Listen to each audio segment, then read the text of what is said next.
Good morning, honorable members. Nasi business packet charage agenda number 1 questions. Ahan beda start question number 138 hangbigadaba honorable member Shri T.H. Lokeshwar Singh. Pahum bibigadaba honorable Minister Medical, Health and Family Welfare. Sir, start question number 138.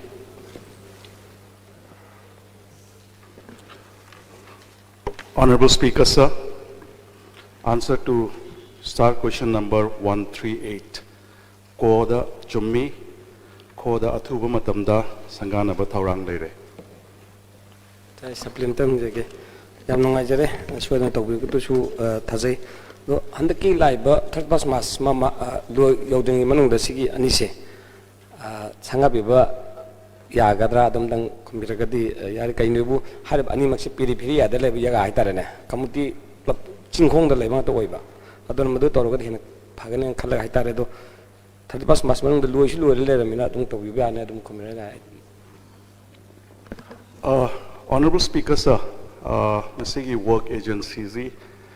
Matamzi the MDS not of Birambasa. I don't know, Akwegi. NHM the handing over, taking over Toraga, Duga whatever needs, the PHSCM, Sangaba Haisi, Magi, manpower development, KKM do, the Kawa Benina Sadu, Yang Zanjaraga, Yaringa, Honorable Memberga, Amutan Zagadu the Zo, Tumatam the Saminarga, KK, Adu infrastructure, KK, Watpa, Kari, Hena, Pakatpaya, Bahadu, Adum Tanazarga, Honorable Memberga. Mathangda start question number 139. Hangbigadaba honorable member Shri K. Ranjit Singh. Pakhum Bibigadaba honorable Chief Minister.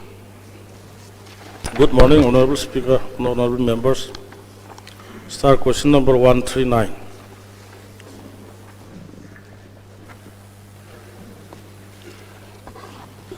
Good morning, Mr. Speaker, sir. Start question number 139. Answer quota 11 to begin of the quota 393. Kada Sani Gatara Gada Yaudi Gada Yaudi.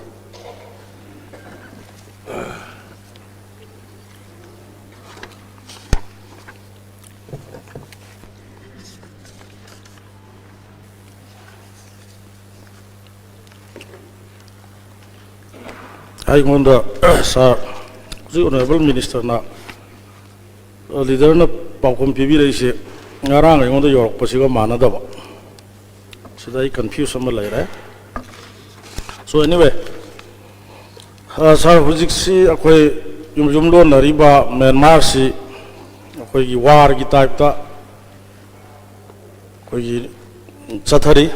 Maramaduna. War type to Chatrib Marum Warakanda Bapam to the lady of Missing to know Hogi, Hinanabagidamata, Yumlon Riba, Hogi Manipur, Umbata Chancellor, Lajbra, boys into Karamina Sakarna, Kari Taurige Habidu,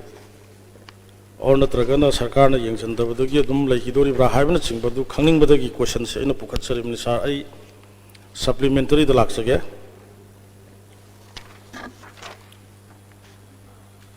Ain kaina Margi Manipur da mito kaya yamna changlak khrabage haibada paukhum da chawumga kuntramapan change ena khumbire ado hariba chawumga kuntramapan se sar huji moisi manung da Manipur da kayam leiri han grabra huji sum leiri bra leiragana hoigi karaida Karamba Monga Hogi government Sina jail the Tamibra, Natraga refugee camp Gumba Toroga Tambiri Bra, Karamba Monga Tambiri, Nupi Kayano,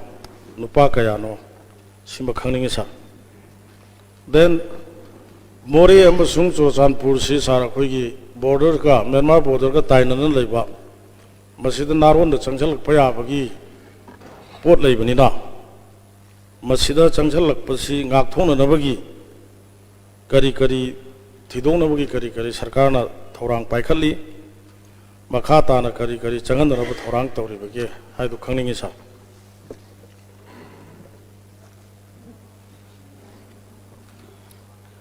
Honorable Speaker sir, Nasik honorable member na pukul pilih siam na. Soba concern nama ko state sida dum oire. Hujik phaugi da ain kaina sang pakano chahung mudra mapon ni. Mokdra hum doi ni haiba. In kumzali singani kuni thodi kulum doi February tha phau da naron da sanglak phagi phagi member masa ga sukrabe 210 haiba. Hujik phaubuda sigi punna 300 ka 93 sigi manungda ekhoi amana deport tawgre adagi 107 amana judicial custody da leiri aduga 105 amana detention center da lei aduga 180 amana release on bail. Number of aliens, masih 393 aja aku nak identify tahu tu kata ni. Identify tahu dah mayam amsu. Leirang mana ni aku cing nak boleh. Adu ni aku district mangagi wena han bagi wena aku biometric tahu na ba tu house to house Aadhaar check tahu ba khot pa kita ba tahu na bagi aku committee siam dana. Aku pungyargi area, akamjong area. Tenopal area, Sandil area, koi thau pai khat pa mahung khara dagi haure kano to masih am lai bak thibani honorable speaker sir koi gi asom da lai ba thoi ba thogok sina su adagi koi sina mo yamna mo gyari na India gi wena mo koi si refugee status piraga sidai da koi na madugi hang na khota na to so mo madugi UN da koi si charter sign to aduna detention center ina thamaga Hujik siya ko yan mana manage tawri. Ano ba changak pa kari si tingna ba kita magta ay ko Assam Rifle na border ngak po siya. Assam Rifle si border gi kilometer mga na traga tara sangsal laga lay po. Border si dito na Assam Rifle na nga idi harga mo di mainly insurgency gi kari gaya ang bataw ba. Yang pak saw na kilometer 390 muki mai 98 ki mai ada lai bani na loina sena bu sungam da masi problem so ba mo idane koina home ministry dagi handak aya bu lor kan da koi police outpost border kuntra ga mari hangna ba aya bu lor hoji kana sagali aya ba loi ba su yore aduna masi lai raga di koi khara gai phagadra hai bagi ekoi thajabale aduna ekoi detention center tawrakan da अखोगी security करेगी guard और कांदा कोई कहनो दमा तेनो बोल दमा अदुगा कोई सजीवा jail की नाकंदा अखोना detention center वैना home department की थोलगा मधुदई दा अखोई लोइना होजिकी मी सिंसी पोरागा थम्मी अदना होजी deport तौबा सी आदा लेरिबा situation जिना अमुक संग पुदु सेना बंगा मोइदा मिना अखोइना होजिकी मोइसी detention center दा थम्मगा होजिकी Makata na sangat na bagi damak tadi, aino jahaj ke border da koi security alert way raga thame, adagi border da house to house, koi jik survey to ba, Aadhaar card check to ba, aduga biometric to na bagi process, tauriya na sir man ay tham jagi sir question su yamdra, koi yamna su matam bojor hai. Ji habiri ba 393 lanjel pa hai batare.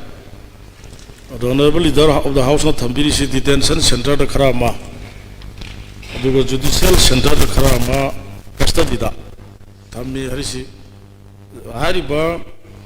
Judicial Custody the Lady Basina Karamba, Kari Langela Po with the Karamba, like Bagin Wadis Mapamana, this is symptom combi. Foreigner eki makada state government gi district ki SP simoisi foreigner ki official way SP sing aduna foreigner ki makada phaba sumami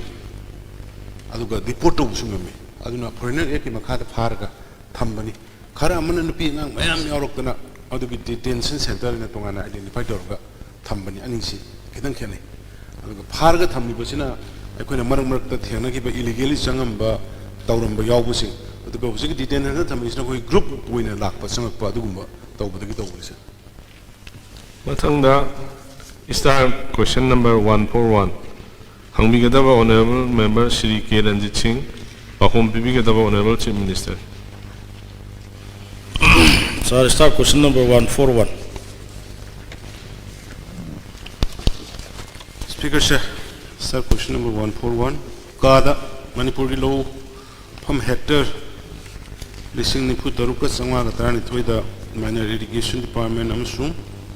water resource department na ithei lokong listing pidi mafam sing adudi annexure da hapsare khoda ising pibang amliba mafam na 46,500 hectare ni aduga ngamdabana 1,87,928 hectare gada ithei lokhong da ising pinaba kumja 2019 dagi 22 phawba da thada ki senfam si MID da 254.02 crores water resource da 298.63 crores kada da 63.41 crores punna 616 crore ni aduga sinariba irrigation structure no siaba irrigation canal semba aduga maintenance toba Manipur si sar khoi lo singuraga lo singur dum pan tangaga hingba dugum state amani na labukta ithai lokong phasana pi hanning bagi interest ai na question si rest tawjari bani sa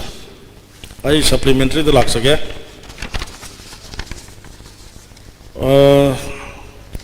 lokpham hectare lising amaga chanipan sorry lak amaga lising morfu taret chamapan kungani panda ising piba ngamdri kari gino khara pakthok chauthok na ising piba ngamna ba kari thorang leibage ani suba supplementary da ising pire hari lokpham hectare lising nifuga taruk chama trani thoi sigi manungda sahi chupa low uba yana ba ising piba mafam kadai kadai dano kayam yambage sima khangning sa hujiksi sa climate change labnina climate change na maram oiraga nongju nungsa gi chang nairak khidrabanina state sida low pan ba yana na ba anu ba thorang kari kari paikhat piri bage adum ga khangning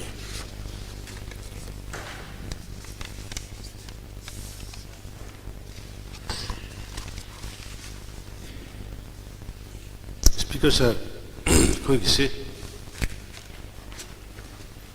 honorable member na pukat pi reise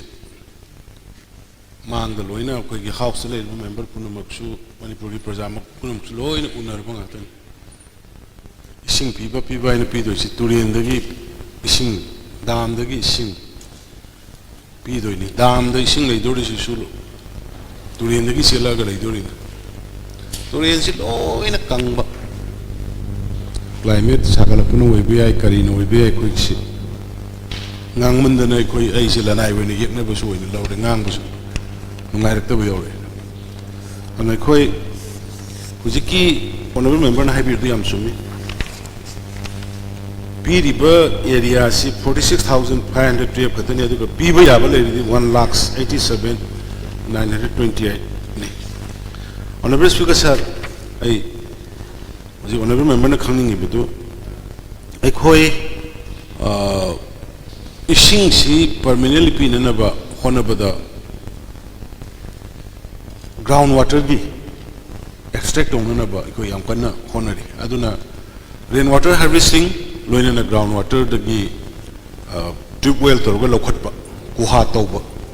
sumai to guna mine irrigation gi khuthang da koi buha sahum samri tawba adugi soineram dani honorable member professor na puthok prabno ji sum thok khotok taw yam kanna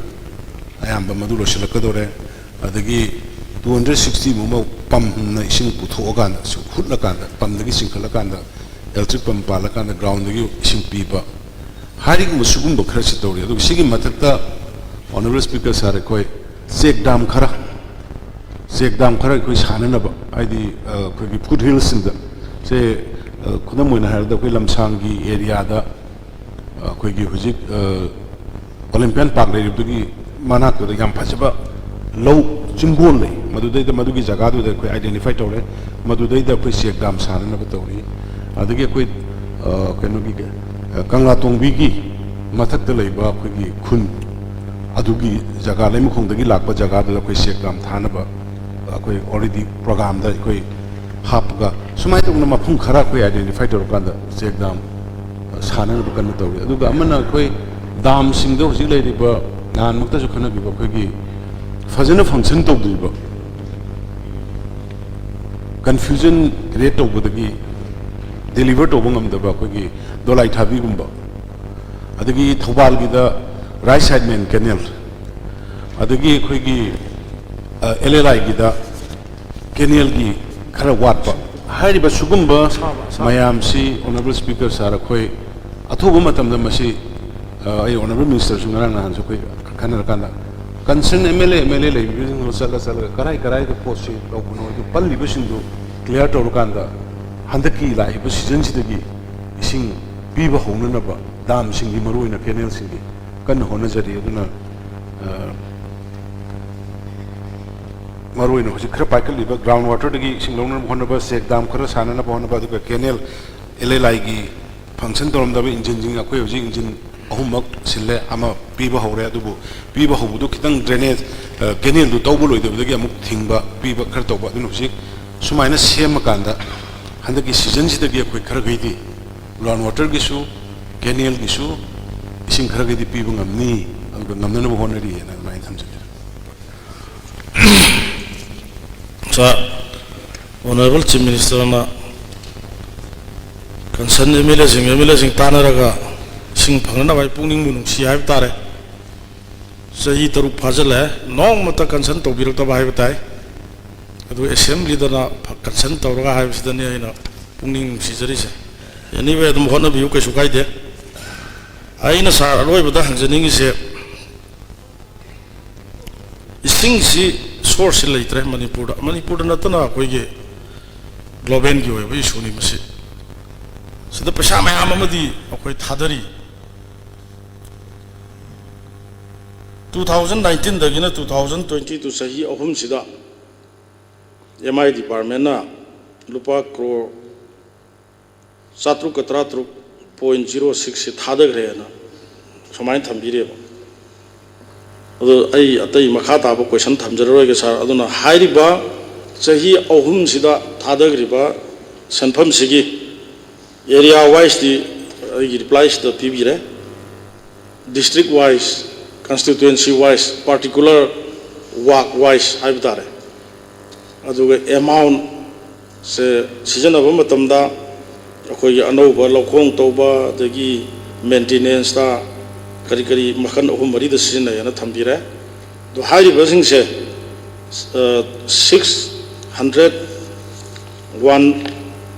616.06 crore se sigi detail du matang house Satring ay manung sito pangan biyo ya pra pangan biyo. Yani sa minor irrigation department gi karor sani ga yang khimari water resource department gi 298 kata gi 63 punjal laga 669 hai mathang da detail no na ai ba we na biyo ha clockwise ai makha ta oina mathangda star question number 142 hangbigadaba honorable member Shri TH Lokeshwar Singh pakhom pibigadaba honorable chief minister star question number 142 honorable speaker sir star question number 142 gi answer da ka gi chumde kha sumi Bengal Eastern Frontier Regulation 1873 Manipur da sanarappa dagi matam khragi cabinet subcommittee na lamlaiga da bising native indigenous oibra haibagi verification tawi adu kanglup yenglaga tawbunate supplementary me da hangjege hambagi ka se chumden haibire duga kombisna summi hare aduga rule den sis pire adu bai supplementary maktang hangjege harba family machine gifted rasta to bache masi akhoi gi kimisa committee or harba any permission sangbra sima yaragadi madu family machine obrina tawdrasu ya kani na ina khanjabagi hangjabani aduga mu hojiki makha daina khata boina khoi se community machine hai batare masida khoi ini se maitai na maitai machine da ini atoba jati jati machine da yona base resta tongna bhai tare na masi se hojiki cabinet sub committee gi sandra matamda khoi kai hujigi internal payment system kari akai bi lebege haidi for example maite hebesti mek sengna khoi indigenous people ne nam khanga bani hor naga harju mek seng khanga bani for example sumai to kana jati amaga cross tong ragadi madu compulsory permission dum nam darka le ne khalle natte bida khoi aina madu yaroidra hangjabani masi tobo kanda khoi permission yaud bida tobi permission to bi haigana dc gi bhakti ng tobi bhai tare kai noi bo se rural area dadi loksing khara le jabna anai yaro kanda lung ko dung ra kanda madu yona na matragal lain khona ba matam da makhoi se automatic kare ani pasha pa myam na khoi namthu lobi bhai tare ne aduna maram modana se permission laun hor bando at least secretary jang ga di lau ni padam ba a infal secretary sakba ga de jang bi bote ayamba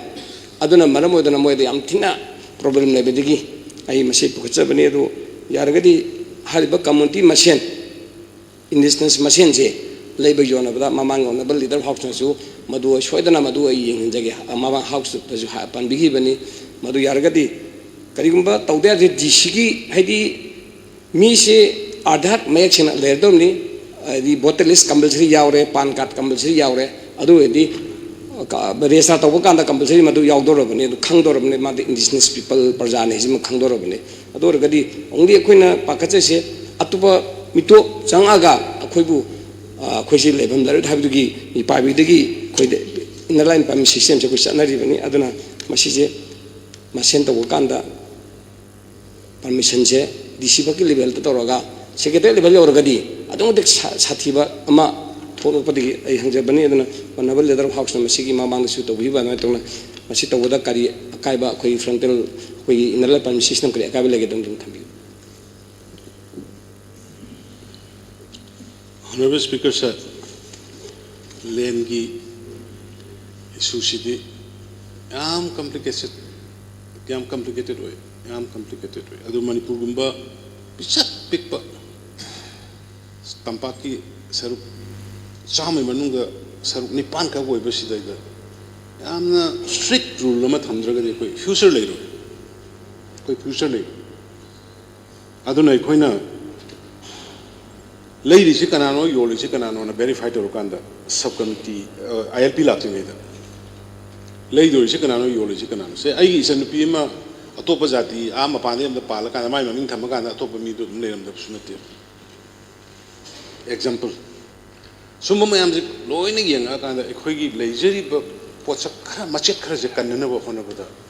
ko something drastic mayam loram ba yai ma do ko khara tawe sub committee sema kanda madu gi aya ba me kanda kanano yon gi hari mi se kanano lei gi hari mi se ma pande gi obra adu su koi community da di be su dok de indigenous peoples or permanent residents hai ba ani sing man go ba anduna latest ekoi gazette ai nan su khumja kram ni gazette phong re ai khoi gi rural area da any rural gi area da lam lai ba yon to matam da gram sabha gi aya ba ma di sangan adu kuiroi koi ju sub cabinet sub committee ne to mi du kuide sumaina tara kun sure ya kan koi pham ga dum clear to am kon pe su sidai da kuningai leite kuinin na bo oiroi adu boi khoi leijeri boi khoi khara sidi kalam da ya da bani na tungi mirol gi dum da sing mirol gi dum da pe kitang to bani aduna tampaki leiri ba area sing da gram panchayat kon ba jaga da na honorable speaker sir gram sabha gi recommendation ma ya hola yare adu municipality area da na municipality corporation du gi ayaba ma lawurga yare aduga gifted makti family do gifted so ko yenge gifted so family si mapan gi outside ki mi mayum pan gi borga di outside ki mi mayum pan gi borga di adu so ko gifted ma do ko check to we aduna sugum khara ko restriction kidan thamme haidina admai thamjari sir Ngasi makha taba question laitre agenda number 2 calling attention notice amaka honorable member Shri Surya Kumar okrom degi phangjai maram madana honorable member na arrest tawbigin.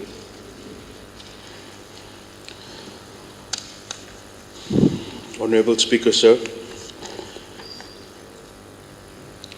under rule number 77, rules of procedure, conduct of business, sigi makada calling attention motion nasi, sir thangat chabani. Sir, yamna nungai taba thogdok ama haiba tare. Aihaki constituency manung dasu channa laiba. Akhoi mamangi Gujarat Assembly election da masi 2022 gi sigi sida third IRB gi personnel 81 personnel si election duty gi sir chatkiba date 18 da moi si Gujarat yaure duka khoi 26 da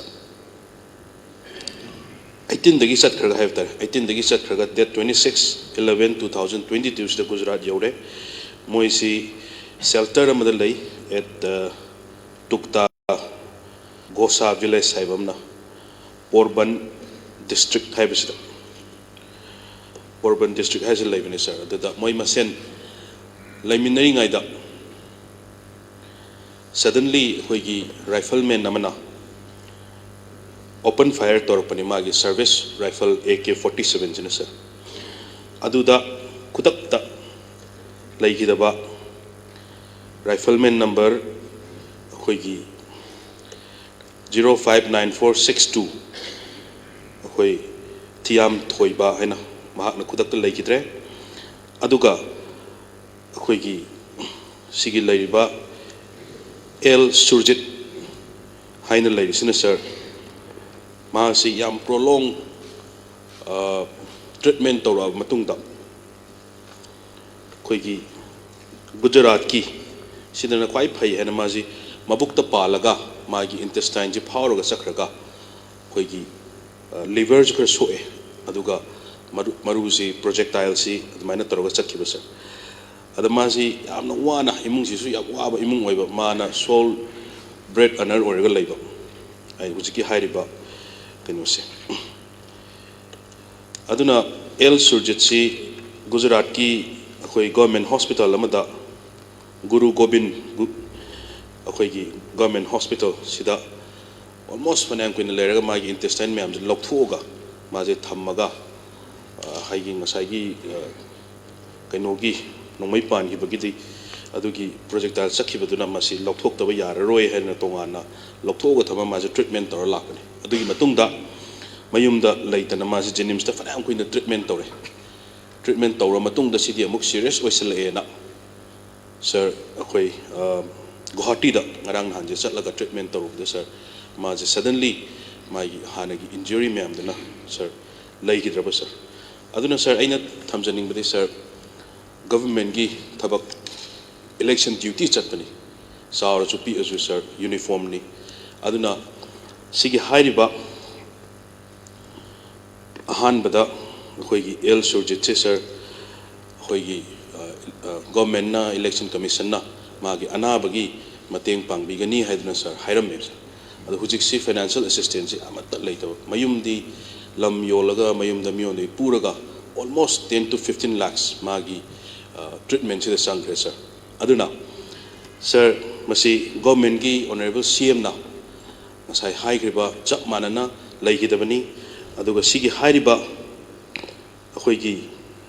kaino se hujiki hairiba kumanthem jiten harise sir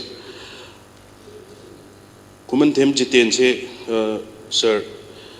akhoi mahaki kaino sina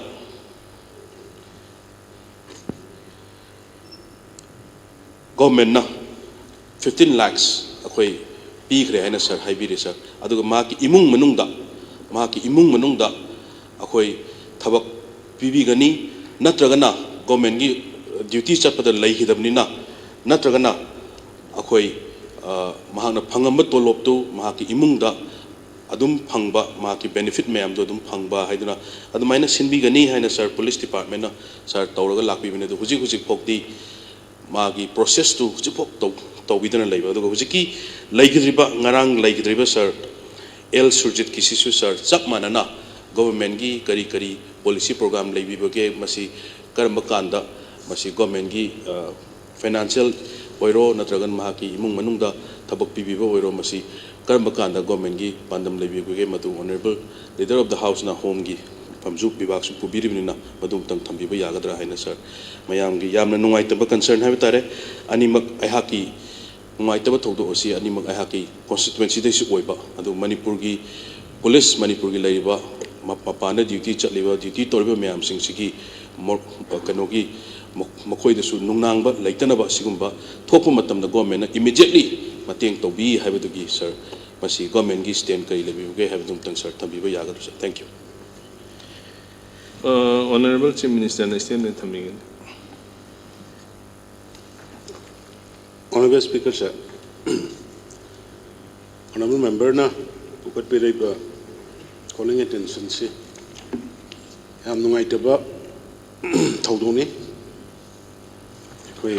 security sidani koi na discipline and heights discipline nungai pai bana discipline le rakta ba professional ethics si wang modal akwa profession magi professional leiriba doctor na ozana or even politician ekoina aigi ethics ngak na chalak ta bagi achongba soiba duni rifleman mo koi isi Gujarat election gi moi punna team moina chapani sa adu de kari da gino kamai to bunu kari no khangde hujiki nipa sina nongmai ka per ga ta moi amma khudak du sire thiam thoi baina Gujarat da thara yar bigini adagi amana hospital da pukhale nangadra yagadra kanba yabre ngen andusu hospital yo bugas leigidre moi mari ni sois da amana hoje honorable member na pukat piraiba lemo popam surji dai sathi na sokpo ma sokpusi akoi adagi ada akoi magi soi mai nga yengi gi marak tu dai koi gi ada pion magi mi thadana ada sebari thadana thami lupa lising 72,000 namasu kuda kepi adi moi sana ba mi gi ticket pe kakana honadana honaje adagi thola gama yenga Guwahati da amu yenga khodan tawbosi da laibak thi na ngarang si ngarang ran nahan laibak thi na masu lai kidre an masugi thabak si yamna nungai to amana hojika amadi Roshikanta ina ma injured di ma phagalak na honorable speaker sir ma mathau da hanjala yamna nungai ta ba thogdo juni sugumba khulai paiba desi laiba kangbu sin na discipline manga ko matamda akhoi da piri ba khaiba mayams ana masi uniform da laiba am gi paiba oiro professional ethics ai ne hai ethics nga na question ba pay aduna honorable speaker sir honorable member ki concern magi family ki concern laigi dru sing gi awa mayam do yam nungai te ko so wa ba suru gai adu gi hai ba ani du gi di election commission of India na mogi rules ki norms ki matungina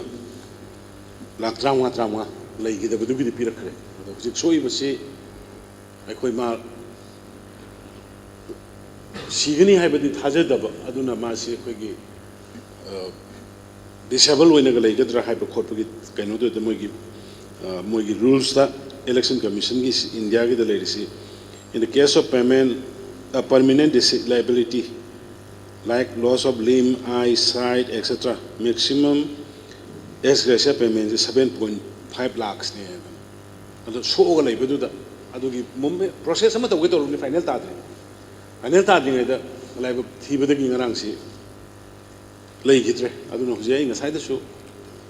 ngarang so khoi khana ma gi lei gitre ta ba ga du di kamai to bain to kana du di ki election commission gi norms le ba 15 lakhs ma gi phangum thu do adu dum phangna ba process ko dum tawjage so ina phangne na khali maram di samana ba case ni ngan ba theng ba gi wan adu madu ma tawjage adu ga ziki humanity ground da adu ga on keno da on service on duty da lei gi da bani adu na madu gi su mai le heru ga my family sing si ko gi pension service pension moi da phangan ba yabra natragana anuba moi gi imung manung gi kana leige ke doge have do koi humanly koi sympathetic way da koi khana gani na yo no su sa house it khudang lai thamse Honorable Speaker sir, Honorable CM na mayam gi khanbiraga nung manung gi khanbiraga sumaina thambirak pa yam nungai jare sir. Sir, Honorable Leader of the House sir, aina thamjaning basi akhoi gi hairiba laikidriba ani haiba tare makhoi gi si aina sum khanbada akhoi kuman tem jiten degi thiam thoiba haina ani lairisi sir moi gi process tawba maru aina aigi constituency dagi yawriba laikidriba hana laikidri sir ma si process tawen mapa si yam hanore aigi kaino da yam toina lae ma se ibungo ta haibiyo na ai mingbudi panjare akhoi gi kaino IG akhoi muivada aina su phone tawje kari gi no dudi thuna process to honge na haiba sir du moi gi battalion gi site kitang miscommunication am leiba man ba sir adu laigidramni na ahan du si yamna sole sir moi gi khanbiraga mai hujiki service pension haigadra hujiki moi gi family sina tan ba sir madum tang sir kitang thuna tohon bina ba haina sir thamjari sir adu hujik ngarang han laigidriba lema pokpam surjit sigi sir masi maga chana ba mai imung manung da thaba ama pibi ba natragana lai service pension bu oiro natragana hayeng thaba ama ko na loge bu hairo hadi khoi on duty da lai hidabni na sir adu Honorable Leader of the House na masi kanada satlaga yani DG da satkadra sir natragana krai da sakani madum tang thambi ba yagadra sir adu khara thu na su tawbina bhai tar sir Speaker sir masi animak facility ani di lowe ada bani service pension du logera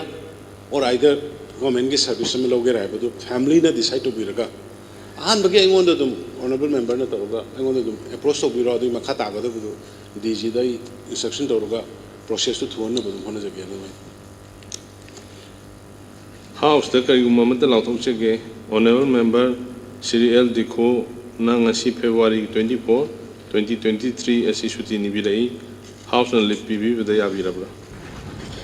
House na Yabirabra lip asi grant of Jere.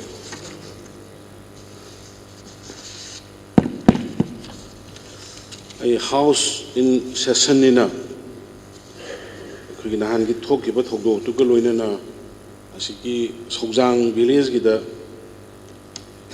yum anogo enclosure mayam tugai kiba adu gidu report amtagai thamjage tawbuni media sida group torukanda yamna ikhoi government si yamna communal loiba te atopa community amakhakta tamnana tawrabidom na tawba statement ja thoi masi se ai house thamogdragadi ekhoina tawruri se kaino daina hanbudi thamjagre hairi bas 2021 ba mi ta dabulamni 21 ai ngarang ni aduga 22 de te yum tra nipan sajalaga akhoi dweller ni ari bani tawbudu de khoi adudi sarkar lai be te be adudi khoi compromise over adugi potu yaninde aduga sidaida mi lairam ni bise nasai honorable speaker mi lairam si aadhar card khar phange ba koina aadhar card tron doi aadhar card si tai khutak ta check to hole kana no karino identify to motion amasi kangbai village ne na mai aadhar card number si yaure kangbai village ne han khutak tai SP thare mathang thare DC thare kangbai da si gi ming si leibre mo serial number 2 da yaubani hojiki Aadhaar card keno sige ado hojik si Kangbai da chalu kan da di hojiki hairiba Aadhaar card number 963386656752 is not a resident of Kangbai village Sisipur. This is to certify that Mr. Dongma of Kangbai village Aadhaar card number this is not a residence of Kangbai village Sisipur. I never heard his name and never in village of Kangbai village and village chips in either Pitore. We should be sincere. Politician we civil society leader we sincerely minasi we. Mito mayam pusalaga thamgraji ga thammamasi we cry nom sakraji ne. Mito mayam loi thammalmasi ga thammangraji ba we. Akoi sesi kari we ga dagi ne koi madugi indigenous people sing leiba ari badagi leiba mayam sigi interest madugi ngang le koi hona ba ne. Sida communal sandok na media da akoi bu tau tau to bu please stop it. Say you village authority ki kano yauro ga ne mayam da house tham jari se. And please akoi unitely akoi gi leminari ba mayam akoi tribe kuntra mari manga le nung sinana le se ki to ke phajana. Le su le ri. Ado atopa mayam de akoi encourage tong gum se ba. I got the information, I got the photographs. Kanogi Sajik Tampaki area khada arthik jungle the kunsemaga leibai thangareba. Ure map ureba satellite. So my tongue the quick mind Tony. On the Shinta house and took Thank you. Agenda number 3, discussion and voting on demands for grants. Honorable Chief Minister in charge of finance, na discussion and voting on demands for grant 2023-24 Mutto begin.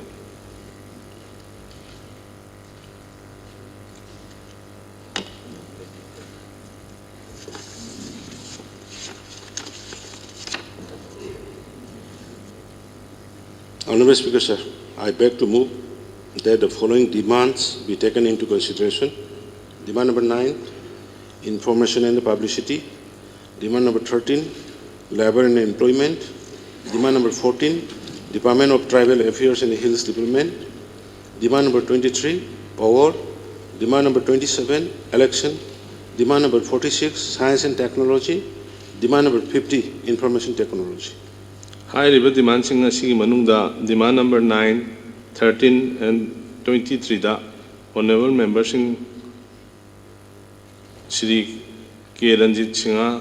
Shri Surya Kumar Okram, Amasung Shri T.S. Lokishore, Singha Degi Policy Kaching Pangje, Ahan Bada, Honorable Member Shri K. Ranjit Singha, and the rest of the Thank you, sir. Sir, Honorable Finance Minister na passed on over Puthok Piriba, demand Singasigi Manunda, demand number 9, power. Information and the publicity to demand number 23 power the gun motion Tangatsavanisa.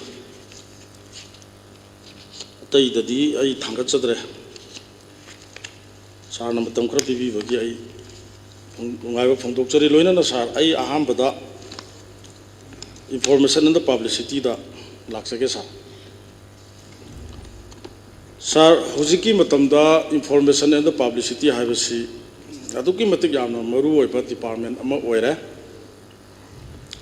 government ga miyam ga gi marakta kari kari thoram sing paikhatli amasung miyam na government da kari kari tawaningi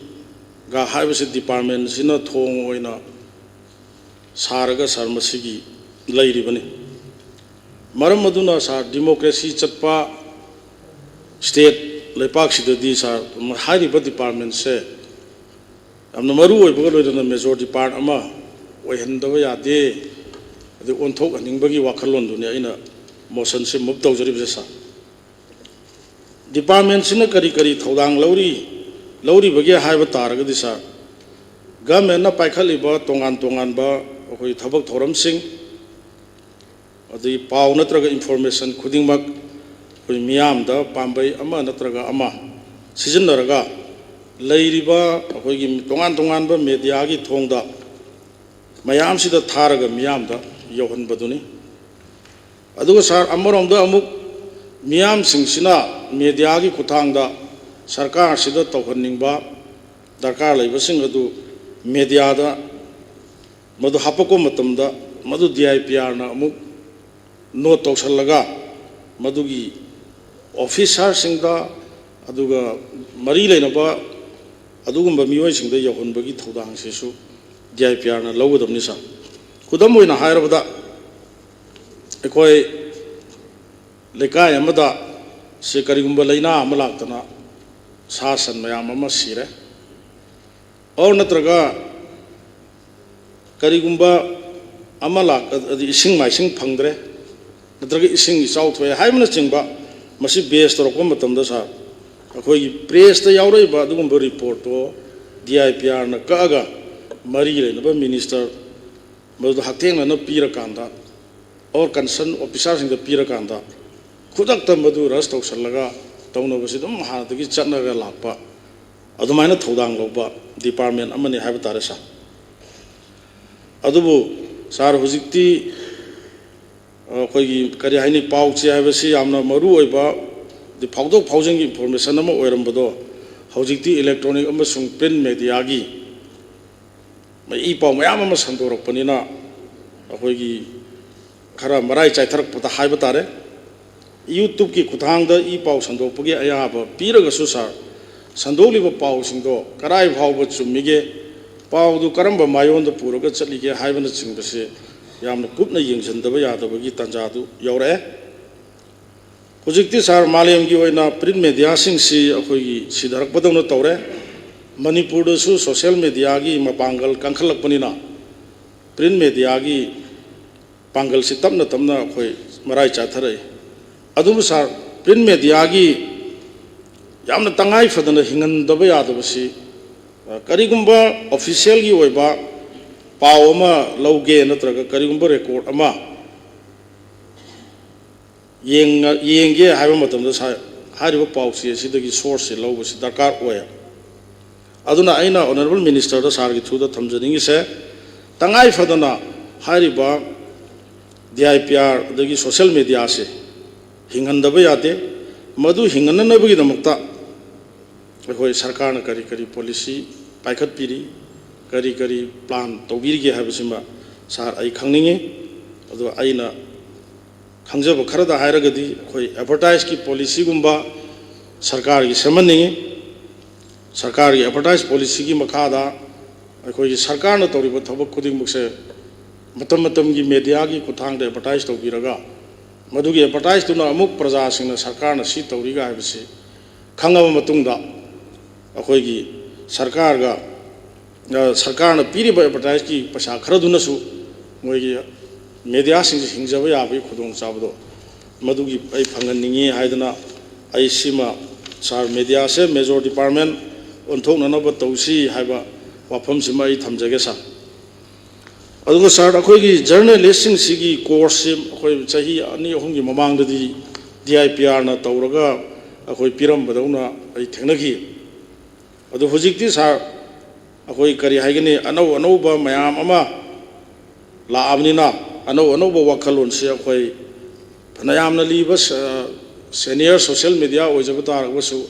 ꯑꯅꯧꯕ information ꯑꯗꯨꯒ ꯑꯅꯧꯕ technology ꯃꯌꯥꯝꯁꯤꯒꯤ ꯋꯥꯈꯜꯂꯣꯟꯁꯦ ꯑꯩꯈꯣꯏ ꯃꯁꯤꯒꯤ training ꯄꯤꯕ ꯗꯔꯀꯥꯔ ꯑꯣꯏ ꯍꯥꯏꯔꯤꯕ ꯇ꯭ꯔꯦꯅꯤꯡꯁꯦ ꯀꯅꯥꯅ ꯇꯧꯒꯅꯤ DIPRꯅ ꯇꯧꯒꯗꯕꯅꯤ ꯑꯗꯨꯕꯨ ꯃꯁꯤꯒꯨꯝꯕ ꯃꯑꯣꯡꯒꯤ ꯇꯧꯕꯁꯦ ꯆꯍꯤ 2-3ꯁꯤ ꯃꯁꯤ ꯇꯧꯕ ꯎꯈꯤꯗ꯭ꯔꯦ ꯑꯗꯨꯅ ꯃꯁꯤ ꯇꯧꯕ ꯆꯨꯝꯒꯅꯤ ꯍꯥꯏꯗꯅ ꯑꯩ ꯁꯤꯃ ꯂꯧꯖꯒꯦ ꯁꯥꯔ ꯑꯗꯩ ꯁꯥꯔ ꯑꯩꯈꯣꯏ ꯍꯧꯖꯤꯛ ꯌꯥꯝꯅ ꯀꯩꯅꯣ ꯑꯣꯏꯕ ꯑꯃꯅ ꯁꯣꯁꯤꯌꯦꯜ ꯃꯦꯗꯤꯌꯥꯁꯤ ꯆꯥꯎꯈꯠꯂꯛꯑꯦ ꯑꯗꯨꯒ ꯄ꯭ꯔꯤꯟ ꯃꯦꯗꯤꯌꯥꯁꯤ ꯁꯤꯗꯔꯦ ꯁꯤꯗ ꯑꯩꯈꯣꯏꯒꯤ ꯂꯩꯔꯤꯕ ꯏꯚꯟ ꯃꯅꯤꯄꯨꯔꯃꯛꯇꯁꯨ ꯑꯣꯅꯔꯦꯕꯜ ꯆꯤꯐ ꯃꯤꯅꯤꯁꯇꯔ ꯍꯥꯎꯒꯤ ꯂꯤꯗꯔ ꯍꯥꯏꯔꯣ ꯃꯁꯥꯒꯤ ꯇꯣꯉꯥꯟꯕ ꯁꯣꯁꯤꯌꯦꯜ ꯃꯦꯗꯤꯌꯥ ꯒ꯭ꯔꯨꯞ ꯑꯃ ꯑꯣꯅꯔꯦꯕꯜ ꯃꯤꯅꯤꯁꯇꯔꯁꯤꯡꯒꯤ ꯑꯣꯏꯔꯒꯁꯨ ꯏꯁꯥꯒꯤ ꯑꯣꯏꯕ ꯇꯣꯉꯥꯟꯕ ꯒ꯭ꯔꯨꯞ ꯑꯃ ꯇꯧꯗꯨꯅ ꯁꯣꯝꯗ ꯊꯥꯒꯠꯅꯔꯦ ꯑꯗꯣ ꯑꯩꯅ ꯂꯥꯛꯆꯅꯤꯡꯉꯤꯗꯤ DIPR ꯍꯥꯏꯕꯁꯤꯗꯤ ꯑꯩꯈꯣꯏ ꯁ꯭ꯇꯦꯠꯁꯤꯒꯤ ꯑꯣꯏꯕ ꯃꯦꯗꯤꯌꯥꯒꯤ ꯏꯟꯐꯣꯔꯃꯦꯁꯟꯒꯤ ꯄ꯭ꯂꯦꯠꯐꯣꯝ ꯑꯃꯅꯦꯕ ꯃꯁꯤꯒꯤ ꯊ꯭ꯔꯨꯗ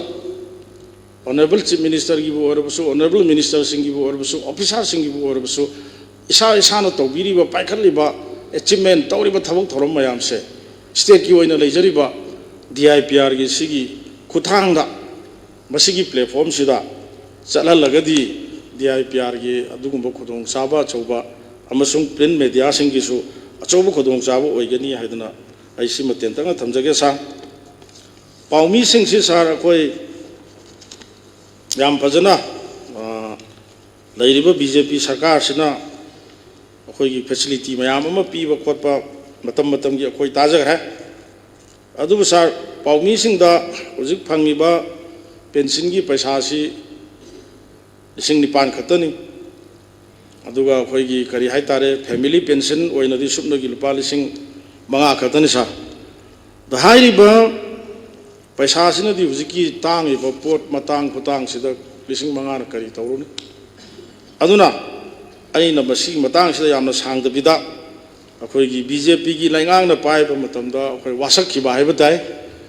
Sigumba Mediagi, Kanosi of pension Lupalising Tara. Pigani haidana aduna madugi wasak to hojiti tam ani 0.2 BJP la amnina BJP na wasak ki badu thabo oina onthok piro haidana ngasi gi sigumba information and the publicity gi tonga khudong chaba khanaba sida lojara ga isima thamjage sa loina sar mamangi BJP gi first time da akoi hojik district mayam ama hangdorokpa aduga DIPR da service toromba jisu employee ni na adum retire chakkiba post na adum vacant le hoba hapchandaba somda DIPR gi tawdoba thaudangna district create torokibagi lakhibagi sugma mayamsina maram orga yamna darkar le basida hojik phawba thabak haptaba adu akoi gi post kunthra amni pumu mamangi BJP first government da ai interview tawba loi khabra haina khali modu hojik phawba haidok tana leiri se dum haidoroi da bajala Haidok Pigadoribra, Haibadong City, demand Sigi discussions with Honorable Concerned Minister Namadumtang, House to Tambio, Aseng Bamaina. I Sominas are Mediagi Matanga, Dankana Tamjaraga, a demand number 23 powered of Mutlaksagasa.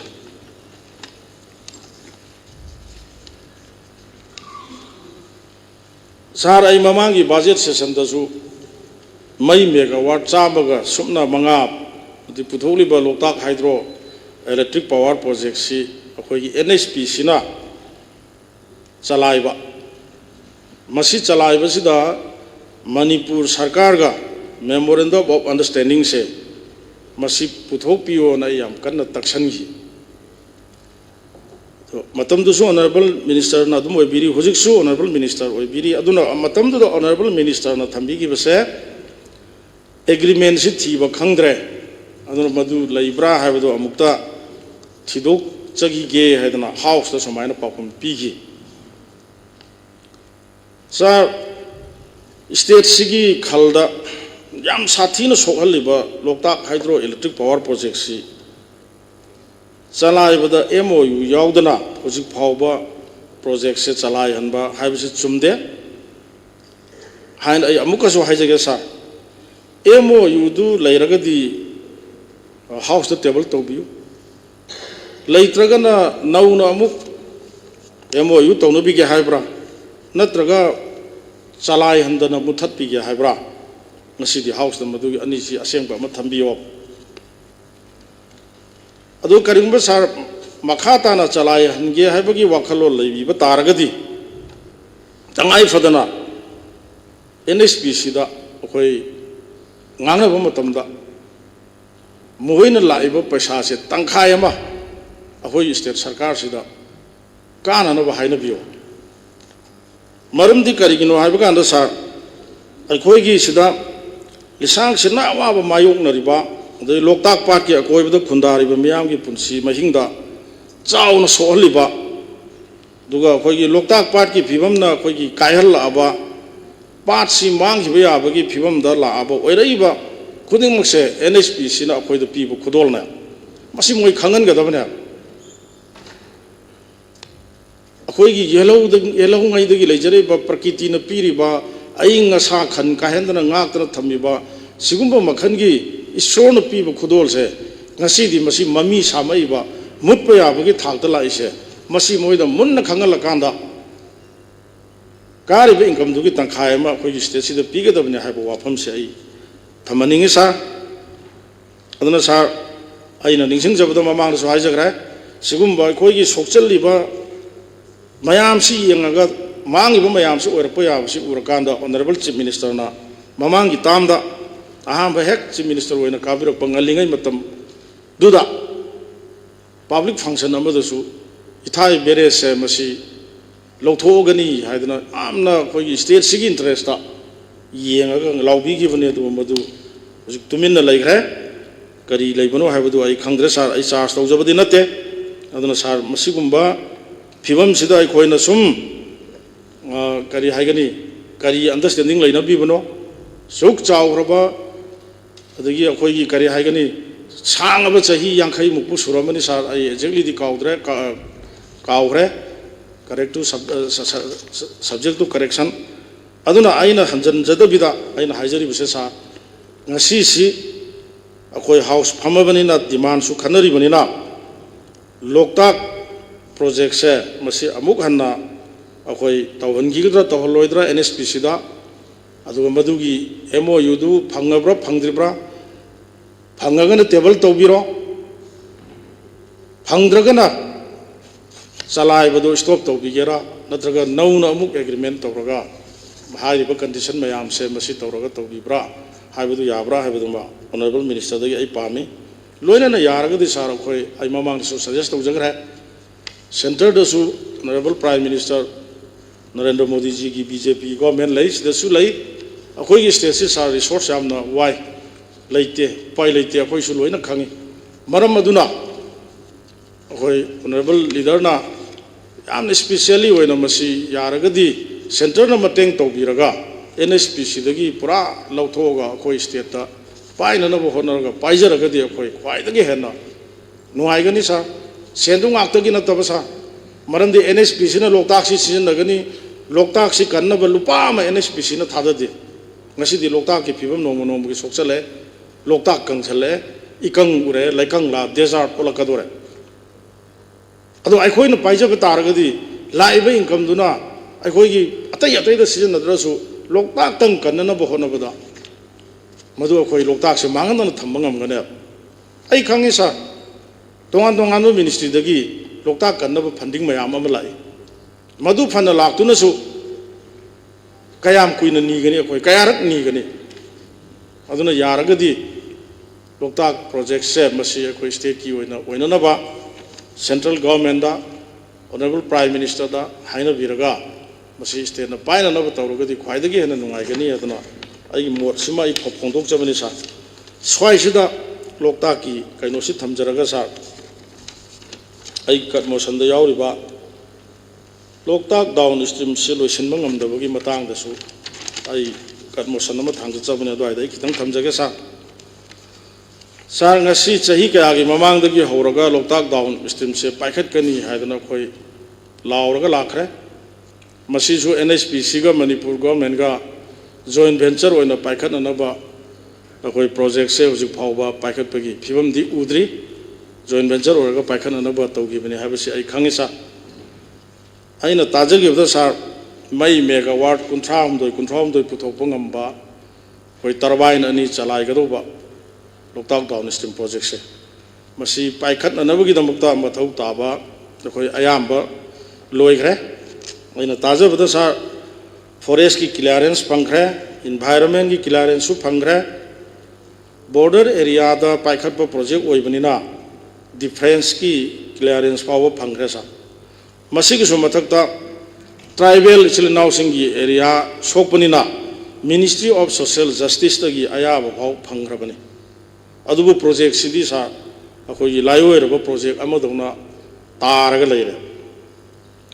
ꯁꯤꯒꯨꯝꯕ ꯃꯈꯜꯒꯤ ꯄ꯭ꯔꯣꯖꯦꯛꯁꯤ ꯄꯥꯏꯈꯠꯄꯗ ꯑꯩꯈꯣꯏꯒꯤ PIB ꯍꯥꯏꯕ ꯇꯥꯔꯦ public investigation ꯕꯣꯔꯗ ꯃꯁꯤꯒꯤ ꯐꯤꯕꯝ ꯑꯌꯥꯕ ꯂꯧꯐꯝ ꯊꯣꯛꯏ ꯄ꯭ꯔꯣꯖꯦꯛ ꯑꯁꯤ PIBꯒꯤ ꯀ꯭ꯂꯤꯌꯥꯔꯦꯟꯁ ꯄꯤꯔꯕ꯭ꯔꯥ PIBꯅ ꯀ꯭ꯂꯤꯌꯥꯔꯦꯟꯁ ꯄꯤꯔꯕ ꯃꯇꯨꯡꯗ ꯁꯥꯔ ꯒꯚꯔꯟꯃꯦꯟꯠ ꯑꯣꯐ ꯏꯟꯗꯤꯌꯥꯒꯤ economic affairs na among masigi ayaba pigadabani मधुगी अयाबदुसु क्लियरेंस तो स्टेट ना फंगब्रा होजिक फावबा पाइखतदना लैरिबसिनदी करिगुंबा खरा कराइदनो अवाट पर लेरमगदोबा माली मधु वाटलिबदु कराइदनो हाइबदो सार ngsi हाउस दा थंबियु हाइदना आई सि मतेन तकदा थमजरगा सारना मतम खरा पिबिबगिदंता सारबु थागतचरी thank you Mathangda Honorable Member Shri Surya Kumar Okram.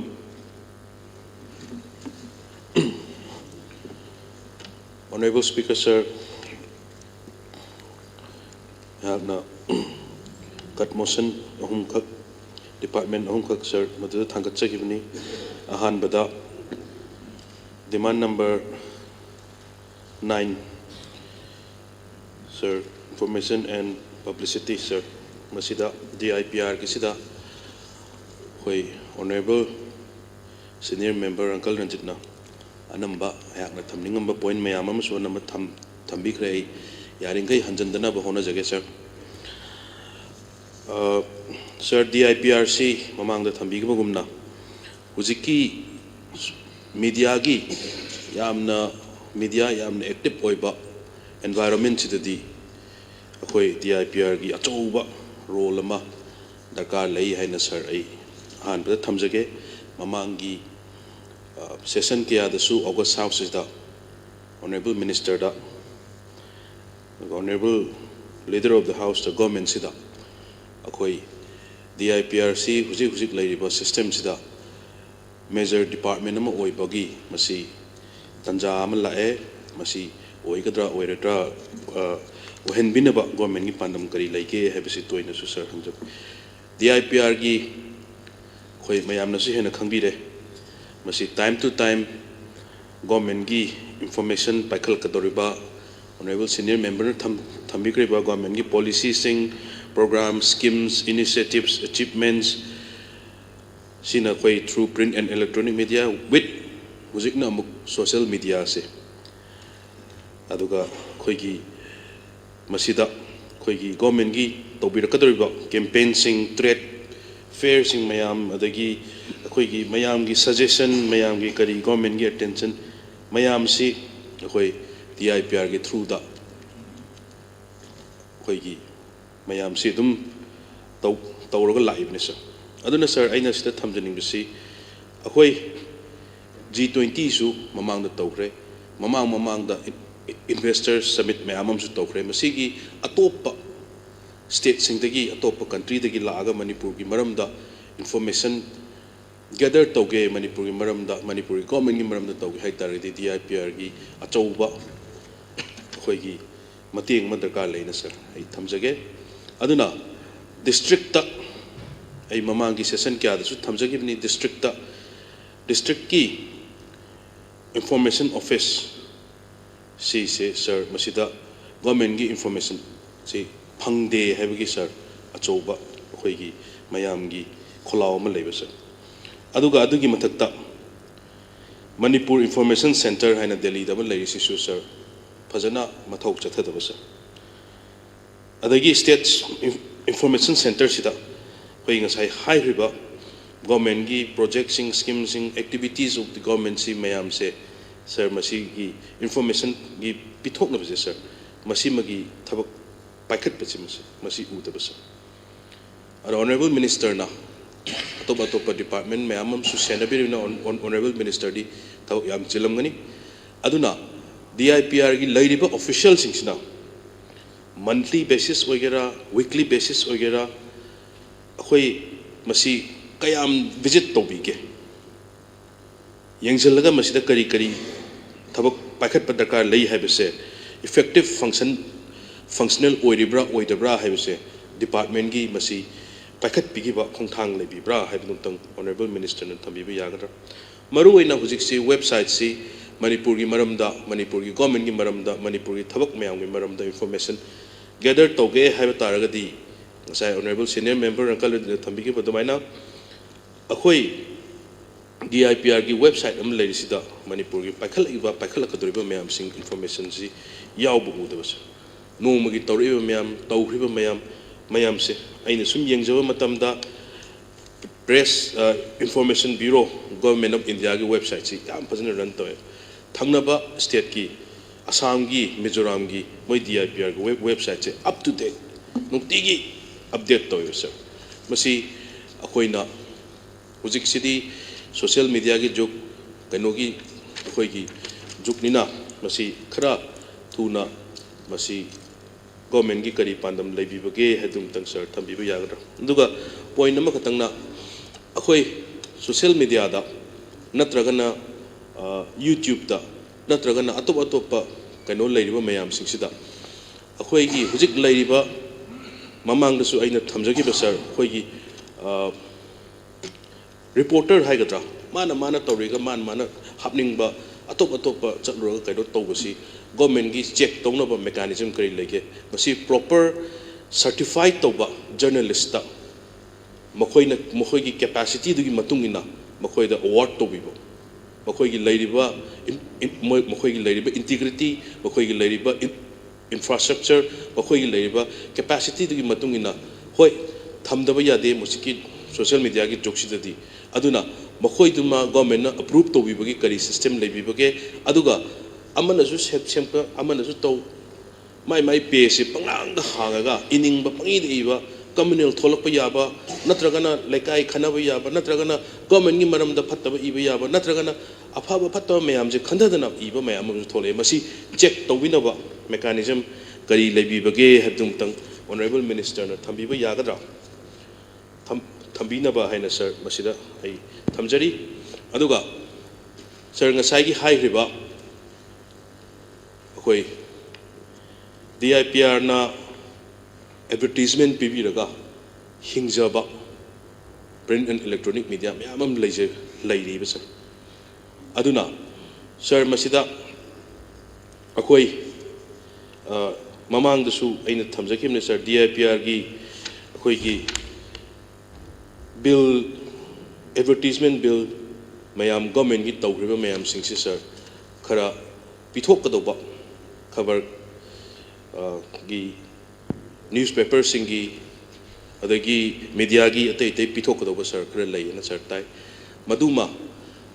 koi karamba matamda government na department asina clear tobi bagi karamba matamda eno leibi bagi habdum tang sir honorable minister na thambi ba yagadra sir aduga akhoigi DIPR gi state advertisement policy ki makhadani ko sir hujik lakadru sir aduna masigi akhoigi advertisement policy se masi actively akhoi operation oina masigi makhada tawbibra akhoi nasai gi advertisement tawriba ama tawre mayam sing se masigi makhada tawbibra haibadum tang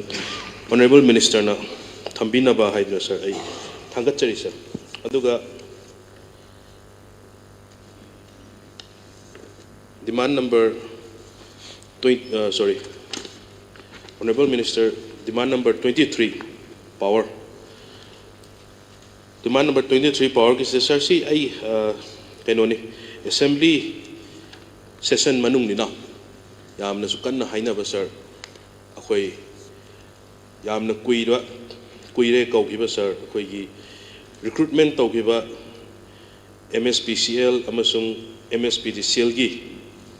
Sir, recruitment tawhiba mayam singsi akoi moi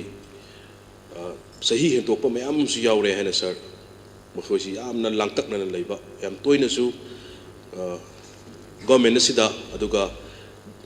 akoi gi leiba honorable minister su yam toina mayam na su request tawre hena sir ai masi thamjari duna akoi Manipur si mai 24/7 24 hour phangna ba hona bada sigumba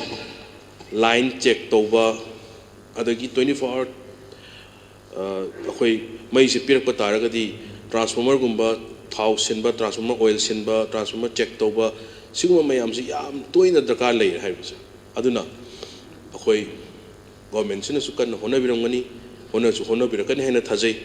adu masigi mayam sing awat pa thabak lauhriba masigi ma check tawno mayam sing si honorable minister na masi karamba matamda haidok bibagi pandam lei bibage haibtum tang sir tentakna madum tang thamjage mayam da exact natraga ju in 3-4 months 5-6 months masida haidokani haiduna mayam da kano to biraga di ngasai thabak thajagriba mayam dugi ꯃꯕꯨꯛꯅꯤꯡꯗꯁꯨ ꯄꯦꯟꯖꯕ ꯑꯃ ꯂꯩꯖꯒꯅꯤ ꯁꯥꯔ ꯃꯗꯨꯝꯇꯪ ꯊꯝꯕꯤꯕ ꯌꯥꯒꯗ꯭ꯔꯥ ꯍꯥꯏꯅ ꯁꯥꯔ ꯑꯩ ꯊꯝꯖꯒꯦ ꯑꯍꯨꯝꯁꯨꯕꯗ ꯗꯤꯃꯥꯟ number 13 labour and employment ꯁꯥꯔ ꯑꯩꯈꯣꯏ ꯃꯅꯤꯄꯨꯔꯒꯤ ꯂꯩꯔꯤꯕ ꯍꯧꯖꯤꯛꯀꯤ ꯂꯩꯔꯤꯕ ꯁꯤꯆꯨꯋꯦꯁꯟ ꯑꯁꯤꯗ ꯑꯩꯈꯣꯏ ꯃꯤꯅꯤꯃꯝ ꯋꯦꯖꯁꯤ ꯑꯣꯅꯔꯦꯕꯜ ꯁꯤꯅꯤꯌꯔ ꯃꯦꯝꯕꯔ ꯑꯪꯀꯜ ꯔꯟꯖꯤꯠꯅ ꯄꯨꯈꯠꯈꯤꯕꯗ ꯃꯃꯥꯡꯒꯤ ꯑꯦꯁꯦꯝꯕ꯭ꯂꯤꯗ ꯑꯣꯅꯔꯦꯕꯜ ꯃꯤꯅꯤꯁꯇꯔꯅꯁꯨ ꯌꯥꯝꯅ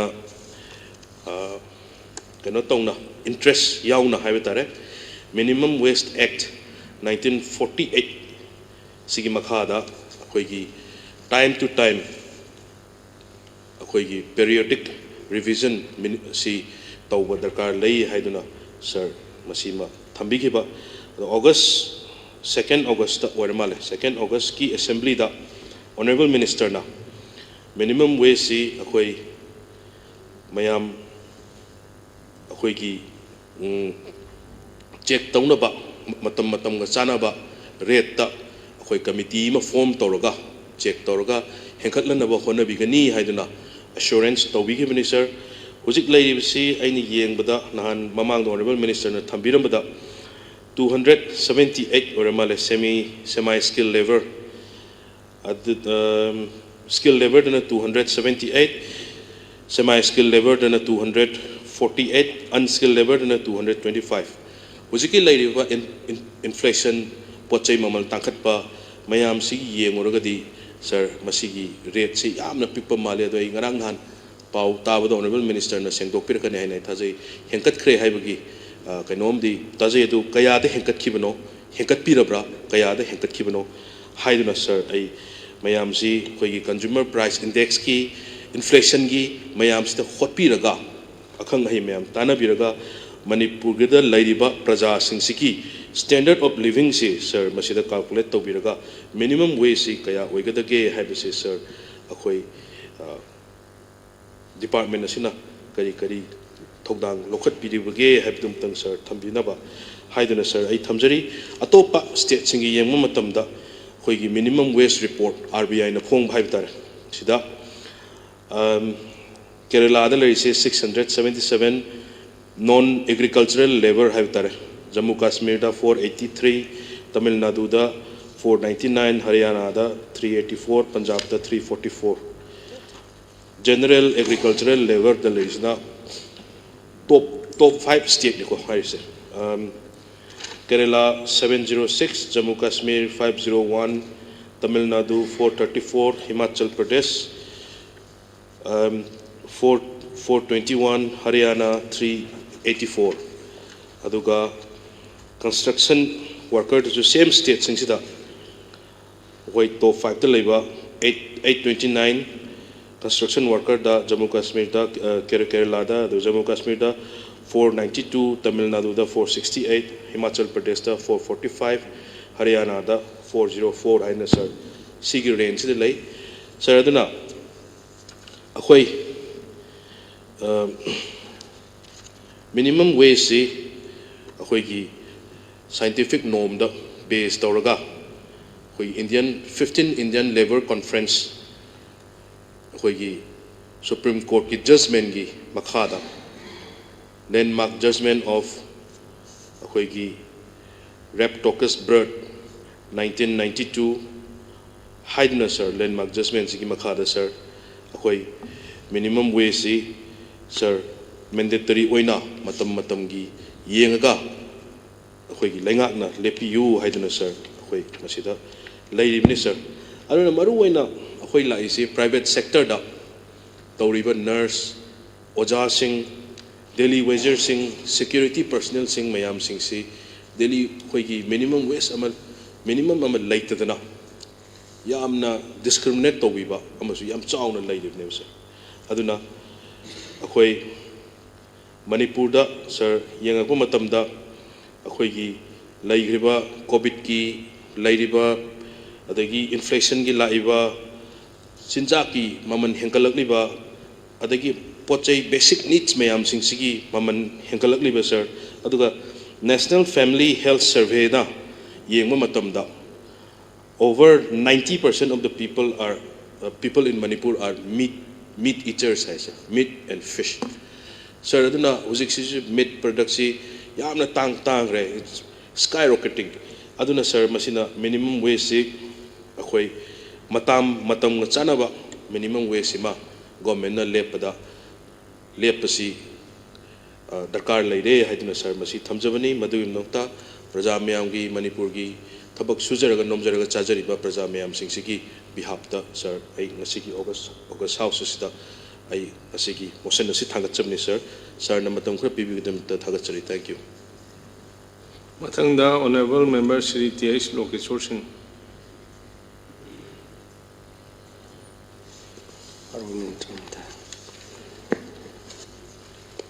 Sigi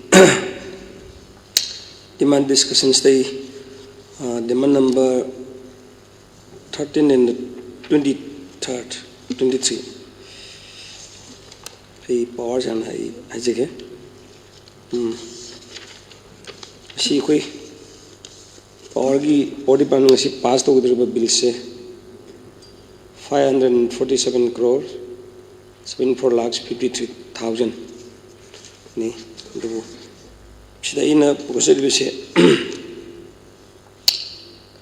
maroina koi gi Manipur da yung electric pole sing se masing tang honorable minister concern direct quality se medium quality ra heavy quality ra light quality hum di le karam quality no de khang rai tare nong chit he phurok pa kam da ne mai idea na pok pek ba aduga maruina on both side of the national highway and state highway de le ba ma pa na yung bajing se nong le nong chit lak ka dore lakom matam da misimina thokpa adagi wire tatna da gari cha ya da ba mayam thingna ba haitare masing tang masi aina project yam maru bang da khoi ken da syam thoki ba nong ling chilak pa kanda yanga bubudi prokpa khoi palo wa khagi 3311 by kb station prokpa anda ma post eta tiaga imakta tasalak pogumba di open the yeshalak pogumba yam taw haitare yong ga ni pipe se pole se padet babu aramba ada tangai patna ice line lokti heavy da tawraga yamna smart oiba tawbiraga di hena phagani hadunai asigi kanu demand discussion hajabani kaigina habu hariba ice line se asiju height se makhal kya subna de khangde ko kogi state highway mapanda digi mdr odari mapanda bocha rok mapanda tawsi yamna sunyamba nemana nungchit harakam di hekta naked oibnina ebi cable mungna tamnina ne masiju karma meter 80 meter 9 meter gera 7 meter 6 meter ge khangre ado ayama nemna su uba masibu masi tang wangna tawiba yaroidra adu oragadi ngasagi lambi khoi tata awang ma chab khoba ta ugam su modi am set to haiba tare hedi st line degi na lt line chap kan da di lambi cross out sale matakta sapadu da ngasagi niyama manina haigi hujiti kan solo saka digi besaka la mayam lam na chau chu poch problem awang sang cross to bose no problem le hai tare simtang bi ba ya bra aina chai pukchabani aduga ngasagi ice line yum matamda maping to bose masi yam danger ni makhadan kitang luna tawrena aduga koka to selamani fadana nium chum doromre phaidei judei to thanamani aduga ngasagi kainoma thingwa kanda dum pok tiekpa yam thingna ba haitare hariba maping to bujisu at least tangai padana put ani dei ta dana tawiba kari ka bezano laimai degi kainoi bu moise khoigi kari hani khoigi ba do kumba kai misidi hui electric pole bu yam kana khoi mapan pan chum jam kan tawon ma haitare ado at least put ani gum ora ba duga put ani ki thaba gum ora gadi mai electric pole se param su khar di shape to ne aduna tamina lebang sa that ha laga makhong bat khoi chei tara phana sa ta bai tare hariba electric pole sing se masi magi duration have tare sei tara gni or kun gini natra life 450 years kin have su chwele ron khoi Manipur pole yung bising se karamba sei kaya gino sei kya chapagi no jum tanga honorable minister na honorable speaker through the thambiyo aduga abana khoigi lt line china lerak khulak st line purusapani aduga LT line sin hujikti ngasagi kanoda haitare AB cable n pujalamnina harbe AB cable pujabun AB cable si uech nodi lumme lumni nungsin ha kanda hektane taw kanda harba kanuse pool se yamna paba dosu yamna sunemba masisu angtang padana field da direct launa unique jaga do chapiraga na khoi injana khata odresu atei chapiraga nung yengbiraga masi kari anemba yorma ba di quality le yorom taraga di madu sindok pire haraga ngasagi tungi haitare na nongli nungsit lakpagi matam adigi garim gari thengasu maduna hak ma panganu yaudragadi haidana ina masi pakhachaduna ai pukhachabani adan hariba pool singsi tobukan su maping tobukan su phukai do wangba adagi tauram daba lebak thundala chalamba yam thengare asiju tobiba kana ngasagi magi state land haidi hek boundary aroi bad haitare ne nium tuna phatana line phatana yenga tobibusna ta pol ma pokoma mapasana tawrodamida gari thowan pol te waisin baitare ko asiju technically wena se engineer sing phatana yengbiraga magi se labor sing thadok bibna taba alignment phatana tobiraga tobibida kai kai bilege masiju yamna thengare ai amachu chale ko Manipur chabakanda polls amaga magana mai khudong chabe lambi mapang khaki on lambi pan tabi no harm no question ado maroin state highway national highway MDR odegi mapan chali bising sidi tangai phadana gari si kungna thaidok sin tawna kana kitang polling lai thokpa matam dana adum phak tare se example imphal chenglo ta khogi AB cable tawagi ne adi amana khoi OFC cable phumbai na masina koilasu makhong koilasu ki phut amang kani tang thoga lambi lam khas lenju paile nu kaise straight away na gari se kayak thumdan ma mayam yaurung dangda asum base masiju tasimgadi PW gi department su harba lambi si degi si wang manungda wungba yaro haba odaga se thok par khangde honorable minister waksu lebiri si aing ningseng bina mai honorable speaker thudai kanu tokjari aduga hari bising se masai shoidana PW road da tawbo sing PW road ki lami ngakna sona permission tu lobirang mane na khalle ado masi tawbiba kanda nium chumna sagi haido sing tawbo thawak sim sim dang tawbidan na bhaidani pukachabani aduga sagi kari haidare AB cable yaudaba khungang akhoi da sudum yauri masi se all Manipur wana chingam sung tam de lei mam se AB cable se masi tawsina kayam kanagi habobu mai hurami chang adagi accident thobu chang mai sing chang ya automatic handar pai tare adha masigi AB cable yaudaba mayan je masi ayamba hojibaki wana khogi percentage kaya bak yungrabage karam karam bak khungang watpi debege habisem tang hawta thambiu aduga haribe se masigi AB cable tingwisina masagi kari hatare na khogi moida spark thokbai chang nonglai lungsi tar sa automatic am set tawuni na sa thubi mutam da award pe ba khungang sing award pal mafam sing do tawina brain masi pukochabani di amana khogi power dip makada khogi solar plant ei solar energy thongna base masi karam karam mafamda pangthoki bibelai bibage aduga asagi singmai da harasu khogi solar plant tawda yamna kana ga 24/11 khogi 7 khogi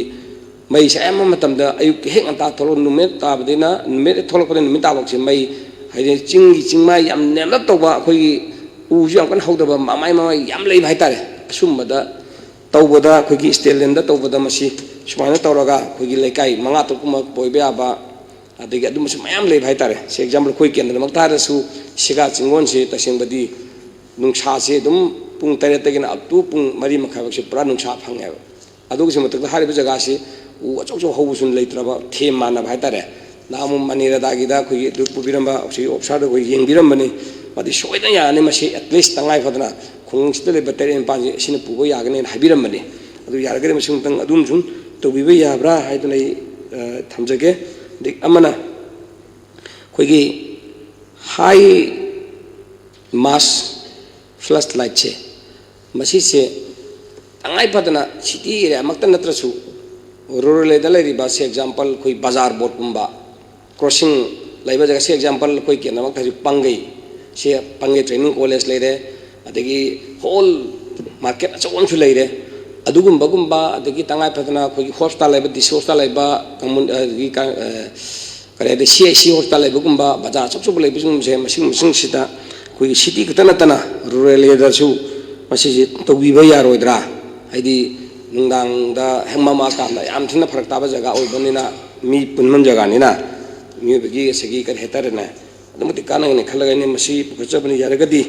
ꯍꯥꯏꯔꯤꯕ ꯃꯐꯝꯁꯤꯡ ꯌꯦꯡꯕꯤꯔꯒ ꯃꯁꯤ ꯇꯧꯕꯤꯕ ꯌꯥꯔꯣꯏꯗ꯭ꯔꯥ ꯌꯥꯔꯒꯗꯤ ꯇꯧꯕꯤꯌꯨ ꯍꯥꯏꯗꯅ ꯑꯩ honourable ꯃꯤꯅꯤꯁꯇꯔꯒꯤ ꯄꯨꯛꯅꯤꯡ ꯆꯤꯡꯖꯕꯅꯤ ꯑꯗꯨꯒ ꯑꯃꯅ ꯑꯩꯈꯣꯏꯒꯤ BPL ꯐꯦꯃꯤꯂꯤꯁꯤꯡꯗ ꯑꯩꯅ ꯇꯥꯖꯕꯗꯗꯤ ꯃꯩꯁꯤ ꯐ꯭ꯔꯤꯗꯁꯨ ꯑꯣꯏ ꯑꯗꯒꯤ ꯐ꯭ꯔꯤ ꯀꯅꯦꯛꯁꯟꯁꯤ ꯇꯧꯏ ꯍꯥꯏꯁꯦ ꯑꯩ ꯇꯥꯖꯩ ꯃꯁꯤ ꯀꯗꯥꯏ ꯐꯥꯎꯕ ꯆꯨꯝꯃꯤ ꯍꯥꯏꯕꯗ ꯑꯣꯅꯔꯦꯕꯜ ꯃꯤꯅꯤꯁꯇꯔꯅ ꯑꯣꯅꯔꯦꯕꯜ ꯁ꯭ꯄꯤꯀꯔꯒꯤ ꯊ꯭ꯔꯨꯗ ꯊꯝꯕꯤꯌꯨ ꯀꯩꯅꯣꯕꯨ ꯕꯤꯂꯣ ꯄꯣꯄꯔꯇꯤ ꯂꯥꯏꯟꯗ ꯂꯩꯕ ꯉꯁꯥꯏꯒꯤ ꯃꯩ ꯊꯥꯛꯉꯝꯗꯕꯁꯨ ꯃꯌꯥꯝ ꯂꯩꯕ ꯍꯪꯉꯨꯀꯥꯟꯗ ꯗꯤꯄꯥꯔꯠꯃꯦꯟꯁꯤꯡꯗꯅꯦ ꯑꯗꯨꯗꯤ ꯄꯩꯁꯥꯗꯨ ꯆꯪꯉꯅꯤ ꯑꯗꯒꯤ ꯑꯗꯨ ꯇꯧꯗ꯭ꯔꯗꯤ ꯌꯥꯔꯣꯏ ꯑꯗꯨ ꯍꯧꯖꯤꯛꯇꯤ ꯑꯗꯨ ꯂꯩꯇ꯭ꯔꯦ ꯌꯥꯝ ꯍꯥꯏꯕ ꯃꯁꯤ ꯀꯗꯥꯏ ꯐꯥꯎꯕ ꯆꯨꯝꯕꯖꯥꯠꯅꯣ ꯍꯥꯏꯗꯅ ꯍꯟꯗꯛꯇ ꯑꯩꯅ ꯑꯩꯈꯣꯏꯒꯤ ꯄꯥꯜꯂꯧꯗ ꯑꯍꯟ ꯑꯃꯅ ꯈꯛꯀꯤ ꯍꯥꯏꯇꯥꯔꯦꯅꯦ ꯍꯪꯕ ꯀꯥꯟꯗꯗꯤ ꯗꯤꯄꯥꯔꯠꯃꯦꯟꯅ ꯉꯁꯥꯏꯒꯤ ꯀ꯭ꯂꯕꯅ ꯇꯧꯕꯅꯤ ꯗꯤꯄꯥꯔꯠꯃꯦꯟꯅ ꯃꯗꯨ ꯀꯩꯅꯣ ꯆꯪꯒꯅꯤ ꯗꯤꯄꯣꯖꯤꯠ ꯆꯪꯒꯅꯤ ꯍꯥꯏꯔꯛꯄ ꯀꯩꯅꯣꯅꯦ ꯑꯗꯨꯛ ꯂꯥꯏꯔꯕ BPL ꯐꯦꯃꯤꯂꯤ ꯂꯩꯔꯒ ꯇꯧꯗꯣꯏ ꯀꯩꯅꯣ ꯑꯗꯨꯗꯤ ꯑꯩ ꯍꯪꯒꯦ ꯍꯥꯏꯗꯅ ꯑꯩ ꯄꯨꯈꯠꯆꯔꯛꯄꯅꯤ ꯑꯗꯣ ꯍꯥꯏꯔꯤꯕꯁꯤ ꯑꯣꯜ ꯃꯅꯤꯄꯨꯔꯗ ꯂꯩꯕꯤꯔꯤꯕ ꯑꯩꯈꯣꯏꯒꯤ ꯆꯤꯡ ꯑꯃꯁꯨꯡ ꯇꯝꯗ ꯂꯩꯕꯤꯔꯤꯕ ꯕꯤꯂꯣ ꯄꯣꯄꯔꯇꯤ ꯂꯩꯕꯤꯁꯤꯡꯁꯦ ꯃꯁꯤ ꯑꯩꯅ ꯇꯥꯖꯕꯗꯗꯤ ꯃꯃꯥꯡ ꯁꯔꯀꯥꯔ ꯃꯇꯝꯗꯁꯨ ꯐ꯭ꯔꯤ ꯀꯅꯦꯛꯁꯟ ꯐ꯭ꯔꯤ ꯄ꯭ꯔꯤꯄꯦꯗ ꯑꯩꯈꯣꯏꯒꯤ ꯄꯩꯁꯥ ꯑꯩꯈꯣꯏꯒꯤ ꯃꯤꯅꯤꯃꯝ ꯌꯨꯅꯤꯠ ꯍꯥꯏꯇꯥꯔꯦꯅꯦ ꯑꯗꯨ ꯑꯩꯅ ꯇꯥꯖꯩ ꯃꯗꯨ ꯀꯗꯥꯏꯐꯥꯎ ꯆꯨꯝꯃꯤ ꯂꯥꯜꯂꯦ ꯍꯥꯏꯕꯗ ꯑꯣꯅꯔꯦꯕꯜ ꯃꯤꯅꯤꯁꯇꯔ ꯀꯟꯁꯔꯟ ꯑꯃ ꯑꯗꯨꯝꯇꯪ ꯊꯝꯕꯤ ꯍꯥꯏꯗꯨꯅ ꯑꯩ ꯑꯁꯨꯝꯅ ꯊꯝꯖꯒꯦ ꯑꯗꯨꯒ ꯑꯃꯅ ꯑꯩ ꯀꯩꯅꯣꯒꯤꯗ ꯑꯩ ꯂꯣꯏꯁꯤꯟꯖꯔꯒꯦ ꯑꯗꯨꯒ ꯍꯧꯖꯤꯛꯀꯤ ꯑꯣꯅꯔꯦꯕꯜ ꯃꯤꯅꯤꯁꯇꯔ ꯑꯩ ꯀꯂꯤꯡꯅ ꯍꯥꯏꯕꯤꯈ꯭ꯔꯦ ꯑꯩꯈꯣꯏꯒꯤ ꯁ꯭ꯇꯥꯐ ꯃꯌꯥꯝ ꯂꯧꯅꯅꯕꯒꯤ ꯔꯤꯖꯜ ꯍꯥꯏꯗꯣꯛꯇꯕꯗꯨ ꯃꯗꯨꯝꯇꯪ ꯍꯥꯏꯗꯣꯛꯄꯤꯒꯅꯤ ꯍꯥꯏꯗꯅ ꯑꯃꯨꯛꯇꯪ ꯍꯥꯏꯕꯤꯔꯒꯗꯤ ꯍꯦꯟꯅ ꯐꯒꯅꯤ ꯃꯔꯝꯗꯤ ꯑꯗꯨ ꯂꯩꯇ꯭ꯔꯒꯗꯤ 24/7 ꯃꯩ ꯂꯥꯛꯅꯅꯕꯁꯦ ꯃꯣꯏꯒꯤ ꯁ꯭ꯇꯥꯐ ꯃꯌꯥꯝ ꯑꯩꯈꯣꯏꯒꯤ ꯂꯧꯔꯛꯀꯤ ꯁ꯭ꯇꯥꯐꯁꯦ ꯄꯩꯅ ꯋꯥꯠꯂꯕꯅꯤ ꯑꯗꯨꯃꯛꯇꯤ ꯗꯦꯟꯖꯔ ꯑꯣꯏꯔꯦ ꯍꯥꯏꯗꯤ ꯐꯣꯔ ꯑꯦꯛꯖꯥꯝꯄꯜ ꯑꯩꯈꯣꯏꯒꯤ ꯄꯥꯋꯔ ꯁ꯭ꯇꯦꯁꯟ ꯑꯃ ꯑꯩꯈꯣꯏ ꯄꯥꯠꯂꯧꯗ ꯂꯩꯁꯦ ꯁ꯭ꯇꯥꯐ ꯋꯥꯠꯄꯅꯤꯅ ꯍꯦꯛꯇꯅꯦ ꯃꯩ ꯀꯩꯅꯣ ꯇꯧꯔꯁꯨ ꯃꯗꯨ ꯌꯥꯝ ꯊꯤꯅ ꯗꯦꯟꯖꯔ ꯑꯣꯏꯕ ꯍꯥꯏꯇꯥꯔꯦ ꯑꯗꯨꯅ ꯃꯗꯨ ꯑꯊꯨꯕ ꯃꯇꯝꯗ ꯍꯥꯏꯗꯣꯛꯄꯤꯅꯅꯕ ꯍꯥꯏꯗꯨꯅ ꯑꯩꯁꯨ ꯑꯩ ꯑꯣꯅꯔꯦꯕꯜ ꯁ꯭ꯄꯤꯀꯔꯒꯤ ꯊ꯭ꯔꯨꯗ ꯑꯣꯅꯔꯦꯕꯜ ꯃꯤꯅꯤꯁꯇꯔꯒꯤ ꯄꯨꯛꯅꯤꯡ ꯆꯤꯡꯖꯔꯤ ꯑꯔꯣꯏꯕꯗ ꯑꯩꯒꯤ ꯁꯤꯒꯤ ꯂꯦꯕꯔ ꯗꯤꯄꯥꯔꯠꯃꯦꯟ ꯍꯥꯏꯇꯥꯔꯦ ꯉꯁꯥꯏꯒꯤ ꯑꯩꯈꯣꯏꯒꯤ ꯃꯅꯤꯄꯨꯔꯗ ꯑꯩꯈꯣꯏꯒꯤ ꯂꯦꯕꯔ ꯀꯥꯔꯗ ꯄꯥꯏꯖꯔꯒ ꯑꯗꯒꯤ ꯊꯕꯛ ꯁꯨꯖꯔꯤꯕ ꯃꯌꯥꯝꯁꯤꯡꯁꯤꯗ ꯃꯣꯏꯅ ꯄꯤꯕ ꯕꯦꯅꯤꯐꯤꯠ ꯃꯌꯥꯝ ꯁ꯭ꯀꯤꯝꯁꯤꯡꯁꯦ ꯀꯔꯝ ꯁ꯭ꯀꯤꯝꯒꯤ ꯃꯈꯥꯗ ꯄꯤꯕꯤꯕ ꯂꯩꯕꯒꯦ ꯕꯦꯅꯤꯐꯤꯠ ꯍꯥꯏꯇꯥꯔꯦ ꯑꯗꯨꯒ ꯑꯃꯅ ꯑꯩꯈꯣꯏꯒꯤ ꯃꯣꯏꯗ ꯑꯩꯈꯣꯏꯒꯤ ꯁ꯭ꯋꯤꯡ ꯃꯦꯆꯤꯟ ꯌꯦꯡꯕꯤꯔꯤꯕ ꯈꯣꯠꯂꯤꯕ ꯈꯨꯗꯤꯡꯃꯛꯁꯤꯡꯁꯦ ꯀꯦꯟꯗ꯭ꯔ 30ꯁꯤꯗ ꯍꯥꯏꯇꯥꯔꯦ ꯑꯩꯈꯣꯏ ꯀꯦꯟꯗ꯭ꯔ ꯋꯥꯏꯁꯇ ꯀꯌꯥꯝ ꯄꯤꯕꯤꯕ ꯂꯩꯕꯤꯕꯒꯦ ꯑꯗꯨꯝꯇꯪ ꯑꯩꯈꯣꯏ ꯁꯦꯁꯟ ꯆꯠꯊꯔꯤ ꯃꯅꯨꯡꯁꯤꯗ ꯊꯝꯕꯤꯕ ꯌꯥꯕ꯭ꯔꯥ ꯍꯥꯏꯗꯤ ꯀꯔꯤ ꯍꯥꯏꯇꯥꯔꯦꯅꯦ ꯃꯁꯤ ꯑꯩꯈꯣꯏꯅ ꯇꯥꯖꯕꯗ ꯉꯁꯥꯏꯒꯤ ꯍꯧꯖꯤꯛ ꯂꯩꯔꯤꯁꯦ ꯑꯩꯈꯣই ꯀꯦꯟꯗ꯭ꯔ ꯄꯨꯝꯕꯁꯤꯡꯗ ꯀꯦꯟꯗ꯭ꯔ 6 ꯈꯛꯇꯅꯤ ꯑꯣꯄꯣꯖꯤꯁꯟꯗ ꯂꯩꯔꯤꯁꯤ ꯑꯇꯩꯗꯤ 53ꯗꯤ ꯔꯨꯂꯤꯡꯅꯤ ꯑꯗꯨꯅ ꯑꯩꯈꯣꯏꯅ ꯁꯨꯝ ꯇꯥꯖꯕꯗ ꯉꯁꯥꯏꯒꯤ ꯁꯨꯃꯥꯏꯗꯤ ꯑꯗꯨꯛ ꯌꯥꯝ ꯇꯧꯔꯛꯏꯅ ꯑꯩꯈꯣꯏ ꯑꯗꯨꯛ ꯌꯥꯝ ꯇꯧꯔꯛꯇꯦꯅ ꯍꯥꯏꯕꯗ ꯁꯨꯝ ꯇꯥꯕꯗ ꯅꯨꯡꯉꯥꯏꯇꯗꯅ ꯑꯩꯅ ꯃꯁꯤꯒꯤ ꯄꯨꯈꯠꯆꯕꯅꯤ ꯃꯔꯝꯗꯤ ꯀꯩꯅꯣꯗ ꯀꯥꯔꯗꯇꯤ ꯄꯥꯏꯖꯔꯨ ꯇ꯭ꯔꯦꯅꯤꯡ ꯐꯪꯖꯔꯨꯔꯕ ꯀꯥꯔꯗ ꯐꯪꯍꯧꯗꯕ ꯑꯩꯈꯣꯏꯒꯤ ꯁ꯭ꯋꯤꯡ ꯃꯦꯆꯤꯟ ꯐꯪꯖꯍꯧꯗꯕ ꯑꯗꯨꯝꯕꯁꯤꯡꯗꯣ ꯃꯗꯨ ꯐꯪꯍꯟꯕꯤꯅꯅꯕ ꯉꯁꯥꯏꯒꯤ ꯑꯣꯅꯔꯦꯕꯜ ꯃꯤꯅꯤꯁꯇꯔꯅ ꯃꯗꯨ ꯇꯧꯕꯤꯕ ꯌꯥꯔꯣꯏꯗ꯭ꯔꯥ ꯍꯥꯟꯅꯁꯨ ꯐꯪꯗꯨꯅ ꯂꯥꯛꯏ ꯍꯥꯏ ꯑꯗꯣ ꯑꯩꯒꯤ ꯃꯃꯥꯡꯒꯤ ꯀꯣꯏꯁꯟꯗꯁꯨ ꯍꯪꯈ꯭ꯔꯦ ꯑꯗꯨꯕꯨ ꯑꯩꯅ ꯍꯪꯖꯔꯨꯕ ꯈꯔ ꯃꯈꯩꯗꯨꯗꯤ ꯑꯣꯅꯔꯦꯕꯜ ꯃꯤꯅꯤꯁꯇꯔ ꯀꯟꯁꯔꯟꯅꯁꯨ ꯑꯗꯒꯤ ꯗꯤꯄꯥꯔꯠꯃꯦꯟꯅꯁꯨ ꯇꯧꯕꯤꯅꯤ ꯍꯥꯏꯅ ꯏꯁꯨꯔꯦꯟꯁ ꯄꯤꯕꯤꯈꯤꯕꯅꯤ ꯑꯩꯅ ꯁꯣꯏꯗꯅ ꯇꯧꯕꯤꯔꯛꯀꯅꯤꯁꯨ ꯈꯜꯂꯤ ꯑꯗꯨꯅ ꯍꯥꯏꯔꯤꯕꯁꯤꯡꯁꯦ ꯃꯁꯤ ꯑꯣꯅꯔꯦꯕꯜ ꯃꯤꯅꯤꯁꯇꯔ ꯀꯟꯁꯔꯟ ꯑꯃꯇꯪ ꯇꯧꯕꯤꯌꯨ ꯍꯥꯏꯗꯨꯅ ꯊꯝꯖꯒꯦ ꯑꯗꯩ ꯑꯃꯅ ꯑꯩꯈꯣꯏꯒꯤ ꯊꯕꯛ ꯁꯨꯕꯒꯤ ꯑꯩꯈꯣꯏꯒꯤ ꯈꯨꯠꯁꯨꯃꯟꯁꯦ ꯑꯣꯅꯔꯦꯕꯜ ꯂꯤꯗꯔ ꯐꯥꯎꯁꯨ ꯑꯩ ꯄꯨꯛꯅꯤꯡ ꯆꯤꯡꯖꯒꯦ ꯑꯩꯈꯣꯏꯒꯤ ꯁꯦ ꯑꯦꯛꯖꯥꯝꯄꯜ ꯕꯤꯜꯗꯤꯡ ꯑꯃ ꯁꯥꯔꯦ RCC ꯇꯧꯔꯦ ꯁ꯭ꯀ꯭ꯋꯥꯔ ꯐꯤꯠꯇ ꯂꯨꯄꯥ ꯑꯁꯨꯛꯅꯤ ꯍꯥꯏꯕꯁꯤ ꯗꯤꯄꯥꯔꯠꯃꯦꯟꯁꯤꯡ ꯂꯦꯞꯄ꯭ꯔꯥ ꯑꯣꯔ ꯅꯠꯇ꯭ꯔꯒ ꯉꯁꯥꯏꯒꯤ ꯀꯅꯥꯅ ꯂꯦꯞꯀꯦꯁꯦ ꯍꯧꯖꯤꯛꯇꯤ ꯃꯤꯁꯇ꯭ꯔꯤꯁꯤꯡꯁꯦ ꯑꯃꯒ ꯑꯃ ꯃꯥꯟꯅꯗꯕ ꯍꯥꯏꯇꯥꯔꯦ ꯇꯥꯏꯜ ꯃꯤꯁꯇ꯭ꯔꯤꯃꯛꯇ ꯍꯥꯏꯔꯒꯁꯨ ꯉꯁꯥꯏꯒꯤ ꯍꯦꯛꯇ ꯈꯪꯖꯗꯕ ꯏꯆꯝ ꯆꯝꯕ ꯃꯤꯗꯜ ꯀ꯭ꯂꯥꯁ ꯂꯩꯕꯁꯤꯡ ꯇꯥꯏꯜ ꯑꯃ ꯑꯃ ꯇꯧꯔꯁꯨ ꯂꯦꯕꯔꯁꯤꯡꯁꯤꯅ ꯃꯤꯁꯇ꯭ꯔꯤꯁꯤꯡꯁꯤꯅ ꯄꯪꯂꯧ ꯂꯧꯕ ꯄꯪꯇꯧ ꯇꯧꯕꯁꯨ ꯊꯦꯡꯅꯗꯕ ꯅꯠꯇꯦ ꯍꯦꯛ ꯊꯦꯡꯅꯔꯕ ꯍꯥꯏꯇꯥꯔꯦꯅꯦ ꯑꯗꯨꯅ ꯃꯁꯤꯒꯤ ꯔꯦꯠꯁꯦ ꯃꯁꯤ ꯀꯔꯝꯕꯅ ꯂꯦꯞꯄꯤꯒꯦ ꯑꯩ ꯋꯥꯈꯜꯗꯗꯤ ꯃꯁꯤ ꯂꯦꯕꯔ ꯗꯤꯄꯥꯔꯠꯃꯦꯟꯅ ꯂꯦꯞꯄꯝꯗꯧꯁꯨ ꯃꯥꯜꯂꯦꯅ ꯈꯜꯂꯦ ꯑꯩ ꯋꯥꯈꯜꯗꯗꯤꯀꯣ ꯑꯗꯨꯕꯨ ꯉꯁꯥꯏꯒꯤ ꯁꯦꯕ ꯄꯦꯟꯇꯤꯡ ꯃꯊꯛ ꯁ꯭ꯀ꯭ꯋꯥꯔ ꯐꯤꯠ ꯑꯃꯗ ꯂꯨꯄꯥ ꯀꯌꯥꯅꯣ ꯃꯥꯒꯤ ꯀꯩꯗꯧꯔꯤ ꯂꯩꯔꯝꯒꯅꯤ ꯑꯗꯨꯒ ꯁꯤ example ugi misisina se square box sama square feet unda kaya pi koi gamen lepi bhai tar ne building samak ta har ga su masagi building ma sabda koi pillar hai bada pillar square kilometer ma kaya honorable member hana pisan ma yawi da ma la da ai si dai di demand discussion bhai ba kasu bai da ko inda har ga di masagi loin ita ba oh sida I usi ada in hangjari se hangjaba da na masagi kana to jeri labor department dan hangjaba tar ne haiti point loin iraga di masagi kana business lise dum para tharan to yaraga di hana thagala pasi yanai kai hanja kai kui de da loi do da haiti ngasi legislate aina aru so aru bani ada sum bajang tang thidok piraga ne masi to guna tradi masagi kari hatar ne koi atopadi laiba misi sing haitare mapa na koi nan Manipur lak pa sing na asai lori ba re sing se tasing na khum da pangpi bisal la ra hango kan da di misi paisa khuju man pingam da ko thong mo oire adra si subi sang su koi level skill gi an haitare ne si su koi gi mai sing or Manipur da kundam indigenous people sing na to su he kharak ta ba tang thok su yam yawi adra sumbi gi re che masi honorable leader hawjai puning thing jabani adaga department na labor department na tawibra haibadun khangbi khangan bi haina yesuna thamjage aroi bada hariba ina si khara pukasa basida aina di pukala udra bhai tare ne amga tang yabda samtang pijage tawbuni asigi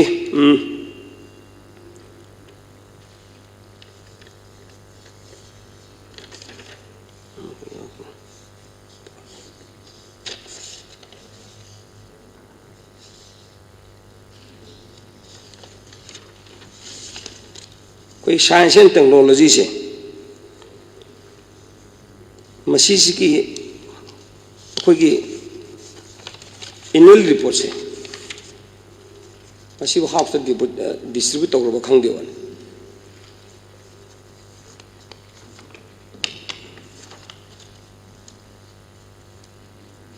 आदो सी याव Bing से तो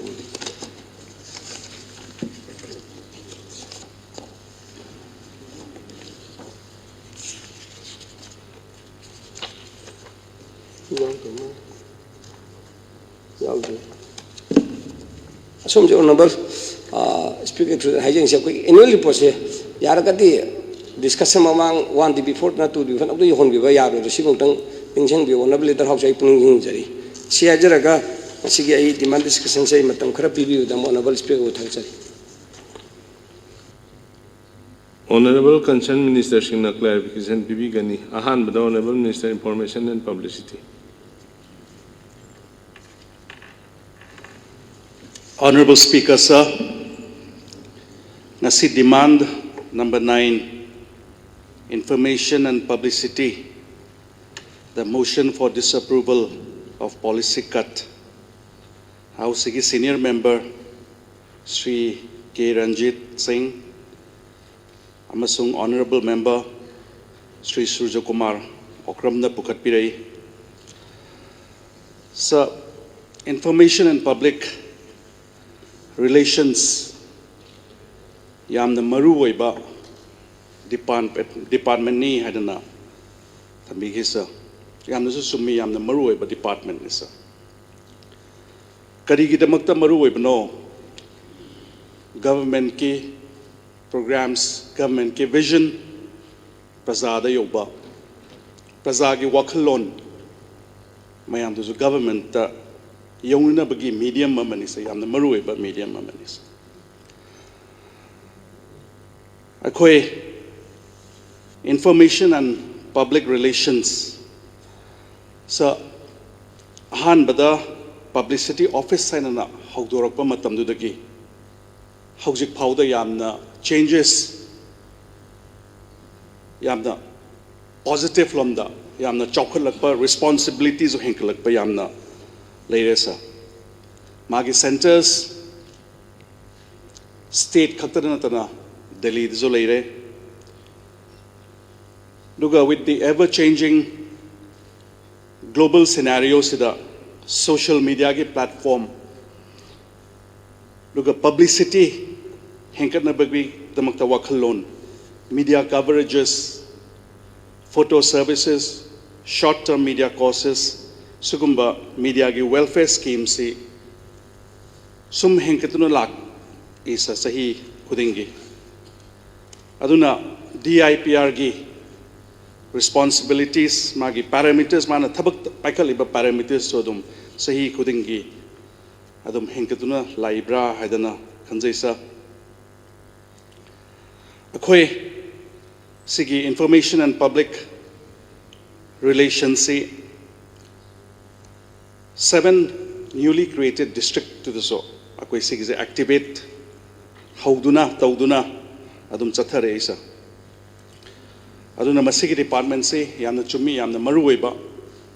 department ni adum almost on a daily basis hai batare if adum chaukat na baida makta responsibilities is henkalak panina adum akoi gi officials in yam kan hona jarisa aduga sa akoi gi print media se mayam ne yamna pakada bazi hojiki internet ki matam jida sigi onslaught se internet ki onslaught se akoi print media je survive to bangam gadra ngam moidra hai bagi issues yam kan na nei da issue amani sa some masiji studies ke ana look exemplary keno mayam na success hodena print media ki relevance print media ki importance se adum legi gani haidana thazabalaisa sa matam ma da example oina television lakpa matam jada lairik haiba pot pabagi pot haibaze loigrani haidana pakanagi matam amada television lakpa matam da radio ji chana roida haibagi wakalon e-books lakpa kanda printing industry akoigi lairik print to haibagi wa keno ji loigrani haiba matam no da hainegi example loina ama example amana yum the television video ke lakpak matam je the movie theater ji chana roi loina close down torani habagi wakal lon jo dum lainagi da banate sa lainagi aduna sigi print media gi relevance se adum yam chawna legini sigi print media gi relevance se lainana bedamakta akoi gi government sina akoi nga sahibi gi bedo advertisement policy madam the print media survive tawwa haibaze advertisement ki keno da su yamna keno tawne advertisement policy yes we do have the advertisement policy 2013 gi laisa akoi siji kitang ai mix tawjaraga advertisement policy ga advertisement ki nasai gi honorable MLA Surya Kumar Okram na haibi gi ba akoi gi bill singje so akoi gi DIPR gi site gi pending bill singji ayamana almost ayamana clear progress yes akoi department ki through the direct sigiji adum it's been a adum long standing issue in azole department ki through the advertisement thong na bagi de makta hapa kanja the through direct emergency oina hap da ba yada ba sugum bagi pending bills singji akoi keno as a department of the IPR ki sites departments in the iraga yari makai clear to mina baram the print media ji survive to na beta print media gi akoina moi ki mateng lauru bagi do adugi fees ke do khara matam chana pibi na baidong so ko yam toina on a regular basis adum iduna lai kari gumba keno tauba leram baga so isi gi jamak tai adum yengsin jage sa duga yamna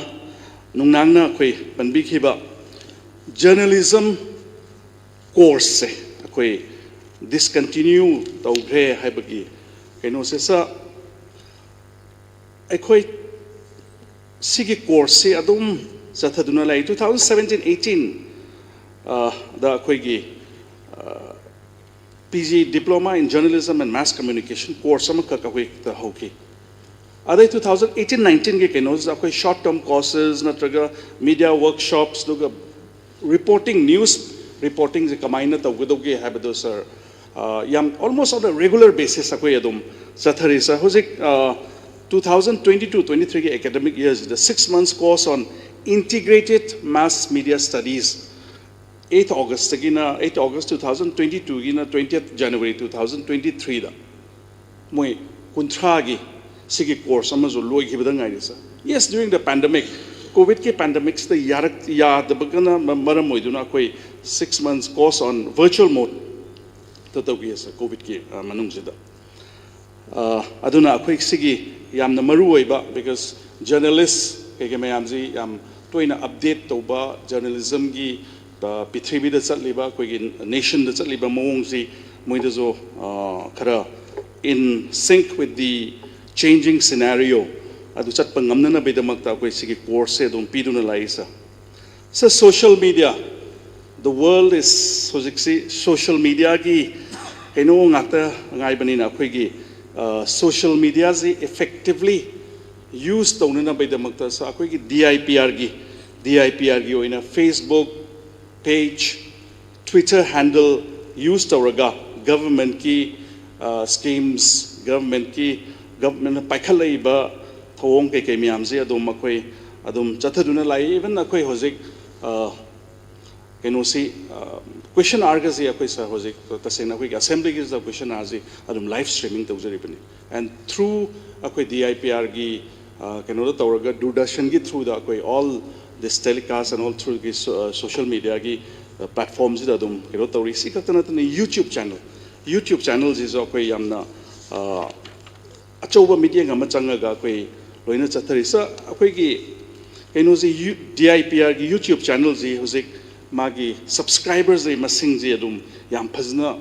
wang sa YouTube channels is department me amgi marakta it's one of the highest ne haiba haiman batho goisa duga akoi gi nasai chumisa hojik journalist ki pension duga family pension lising nipan lising manga haibadu sina mateng ni sa just ma koi gi as a token of love haigadra token of appreciation for the hard work they have done adugi damakta koi sa 4000 dagina 8000 2000 dagina 5000 sa October gi 2022 da hengat khibana sa October gi 2000 sahi amma bo phadre sa adubo akoi gi honorable leader of the house ka tanaraga sigis da kari to we abano maramdi moigi service akoi gi journalist myang be service it's commendable moinas Manipur katana ta tai lam da thoiba thodok ke myam se moina prasada pau pibiriba kainone sa moigi yamna commendable loiba thabak ne sa duga so ngasai akoi gi DIPR gi recruitment process ke dosa DIPR gi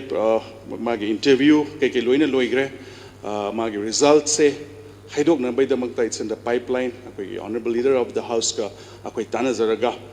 dugi KP gi ke loin permission lauraga sigi akoi process ta dum leirasa duga akoi gi ngasai ama akoi honorable MLAO Surja Kumar na thambi khiba akoi gi DIO jingji the information keno to sa akoi information da sa hojik akoi si digital world oibnina akoi na moida information ayambana through the email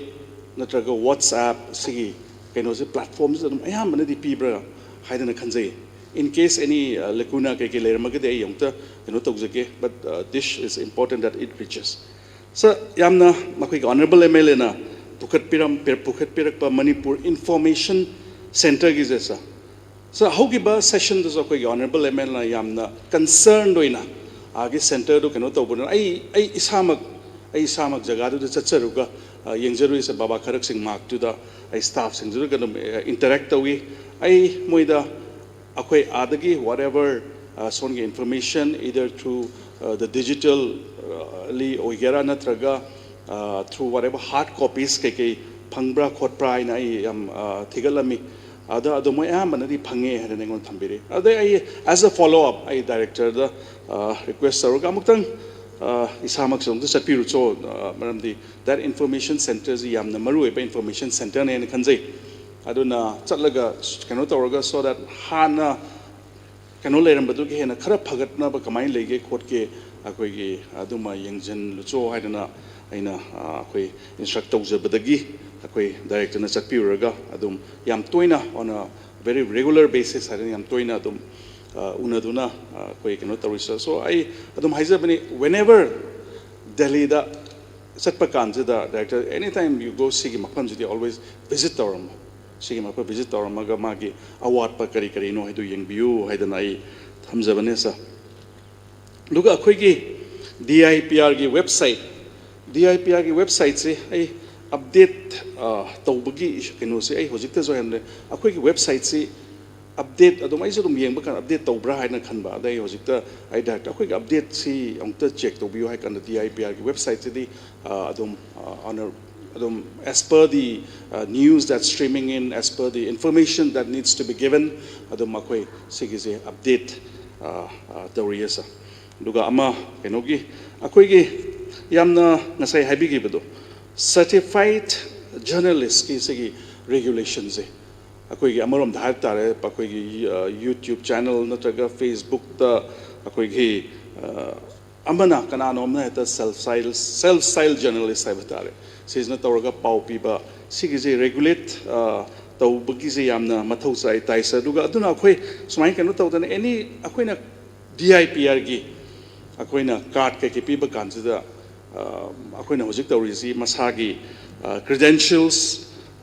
duga magi antecedents ke mayamsi adum I card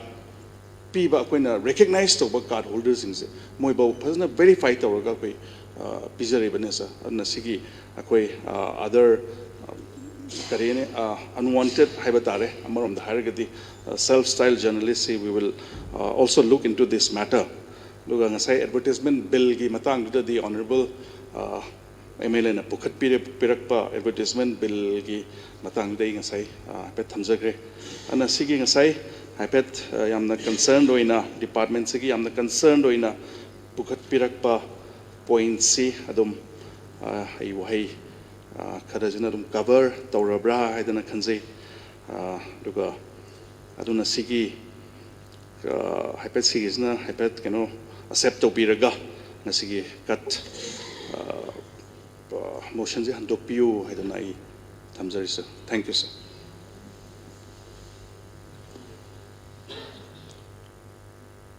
Mathangda Honorable Minister Labor and Employment. Honorable Speaker sir, I demand number 13, Labor and Employment policy cut the Honorable Member Sujit Kumar na Biba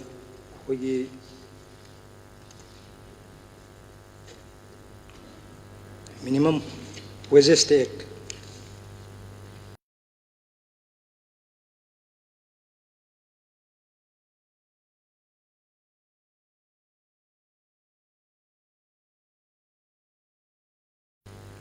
In 1948 किसी कोई honorable member board की committee से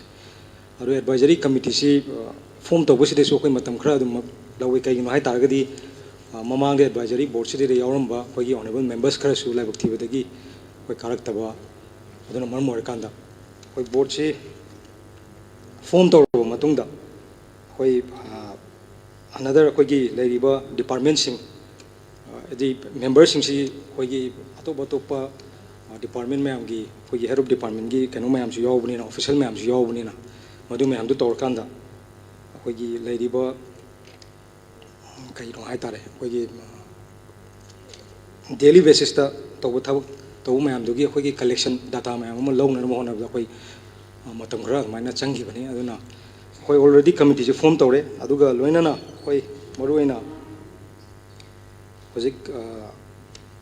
committee से form तौर मतुंग दा कोई meeting अमा कोई date 14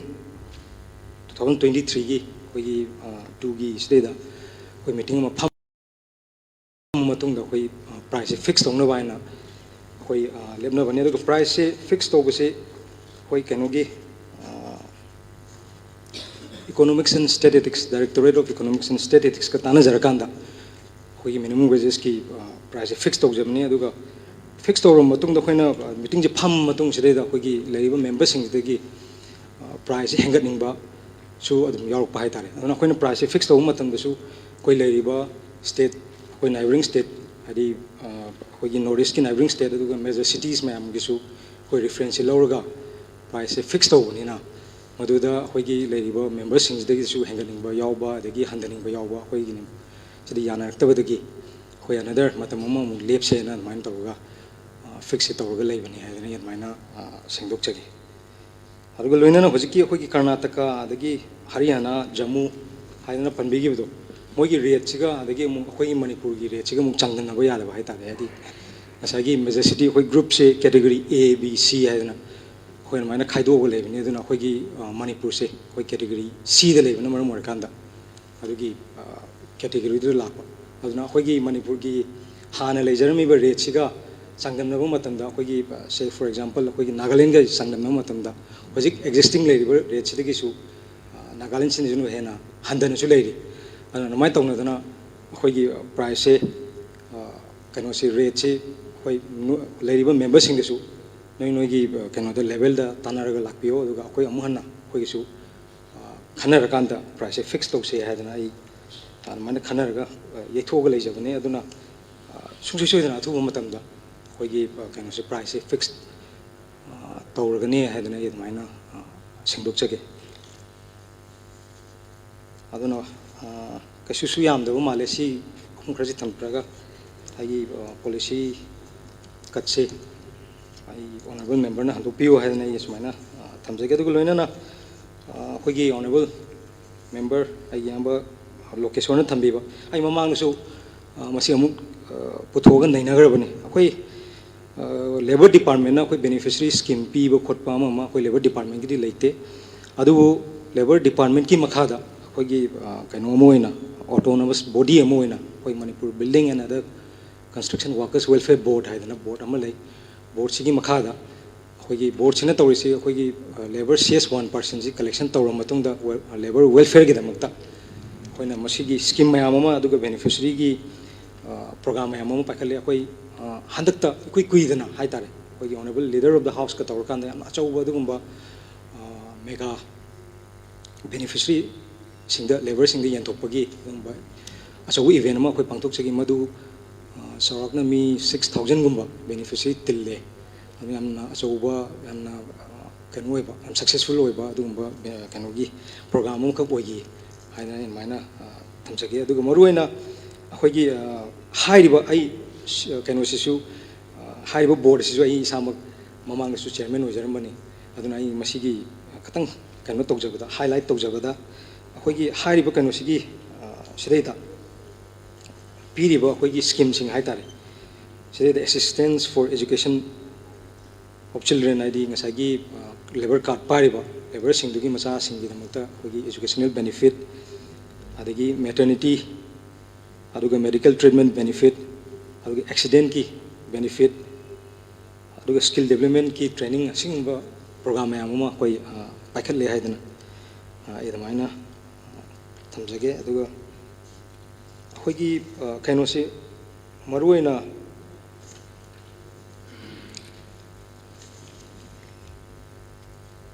ꯁ꯭ꯋꯤꯡ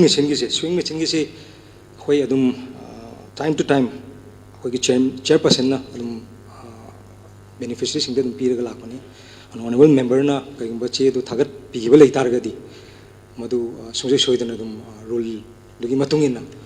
ꯔꯨꯜꯗꯨꯅ ꯌꯥꯔꯝ ꯇꯥꯔꯒꯗꯤ ꯑꯗꯨꯝ ꯁꯨꯡꯁꯣꯏ ꯁꯣꯏꯗꯅ ꯐꯪꯒꯅꯤ ꯍꯥꯏꯗꯅ ꯑꯗꯨꯃꯥꯏꯅ ꯊꯝꯖꯒꯦ ꯃꯁꯤꯗꯩꯗ AC ꯋꯥꯏꯁ ꯑꯗꯨ ꯑꯗꯥ ꯂꯩꯇꯦ ꯊꯣꯏꯗꯣꯛꯅ ꯊꯥꯒꯠ ꯇꯥꯔꯒꯗꯤ ꯃꯗꯨꯒꯤ ꯀꯩꯅꯣꯗꯨ ꯑꯗꯨꯝ ꯁꯣꯏꯗꯅ ꯐꯪꯒꯅꯤꯅ ꯑꯩ ꯑꯗꯨꯃꯥꯏꯅ ꯁꯦꯝꯗꯣꯛꯆꯒꯦ ꯑꯗꯨꯒ ꯂꯣꯏꯅꯅ ꯃꯤꯅꯤꯃꯝ ꯋꯦꯖꯦꯁ ꯑꯦꯛꯀꯤ ꯃꯈꯥꯗ ꯍꯧꯖꯤꯛꯀꯤ ꯑꯩꯈꯣꯏꯒꯤ ꯀꯩꯅꯣꯁꯦ ꯑꯩꯈꯣꯏꯒꯤ ꯈꯨꯠꯁꯨꯃꯟꯁꯦ ꯃꯃꯥꯡꯗ ꯑꯩꯈꯣꯏꯒꯤ ꯁꯨꯖꯤꯀꯨꯃꯥꯔꯒꯤꯗ ꯊꯝꯈꯤꯕ ꯑꯗꯨꯃꯥꯏꯅ ꯑꯩꯈꯣꯏꯒꯤ ꯃꯤꯅꯤꯃꯝ ꯋꯦꯖꯦꯁ ꯑꯦꯛꯅ ꯃꯗꯨꯅ ꯀꯚꯔ ꯇꯧꯔꯀꯥꯟꯗ ꯑꯩꯈꯣꯏꯒꯤ ꯄ꯭ꯔꯥꯏꯁꯇꯨ ꯑꯩꯈꯣꯏ ꯐꯤꯛꯁ ꯇꯧꯒꯅꯤ ꯍꯥꯏꯗꯅ ꯑꯩ ꯑꯗꯨꯃꯥꯏꯅ ꯁꯦꯡꯗꯣꯛꯆꯔꯀꯥꯟꯗ ꯑꯩꯒꯤ ꯄꯣꯂꯤꯁꯤ ꯀꯠꯁꯦ ꯍꯟꯗꯣꯛꯄꯗ ꯃꯇꯦꯡ ꯄꯥꯡꯕꯤꯌꯨ ꯍꯥꯏꯗꯅ ꯑꯩ ꯊꯝꯖꯒꯦ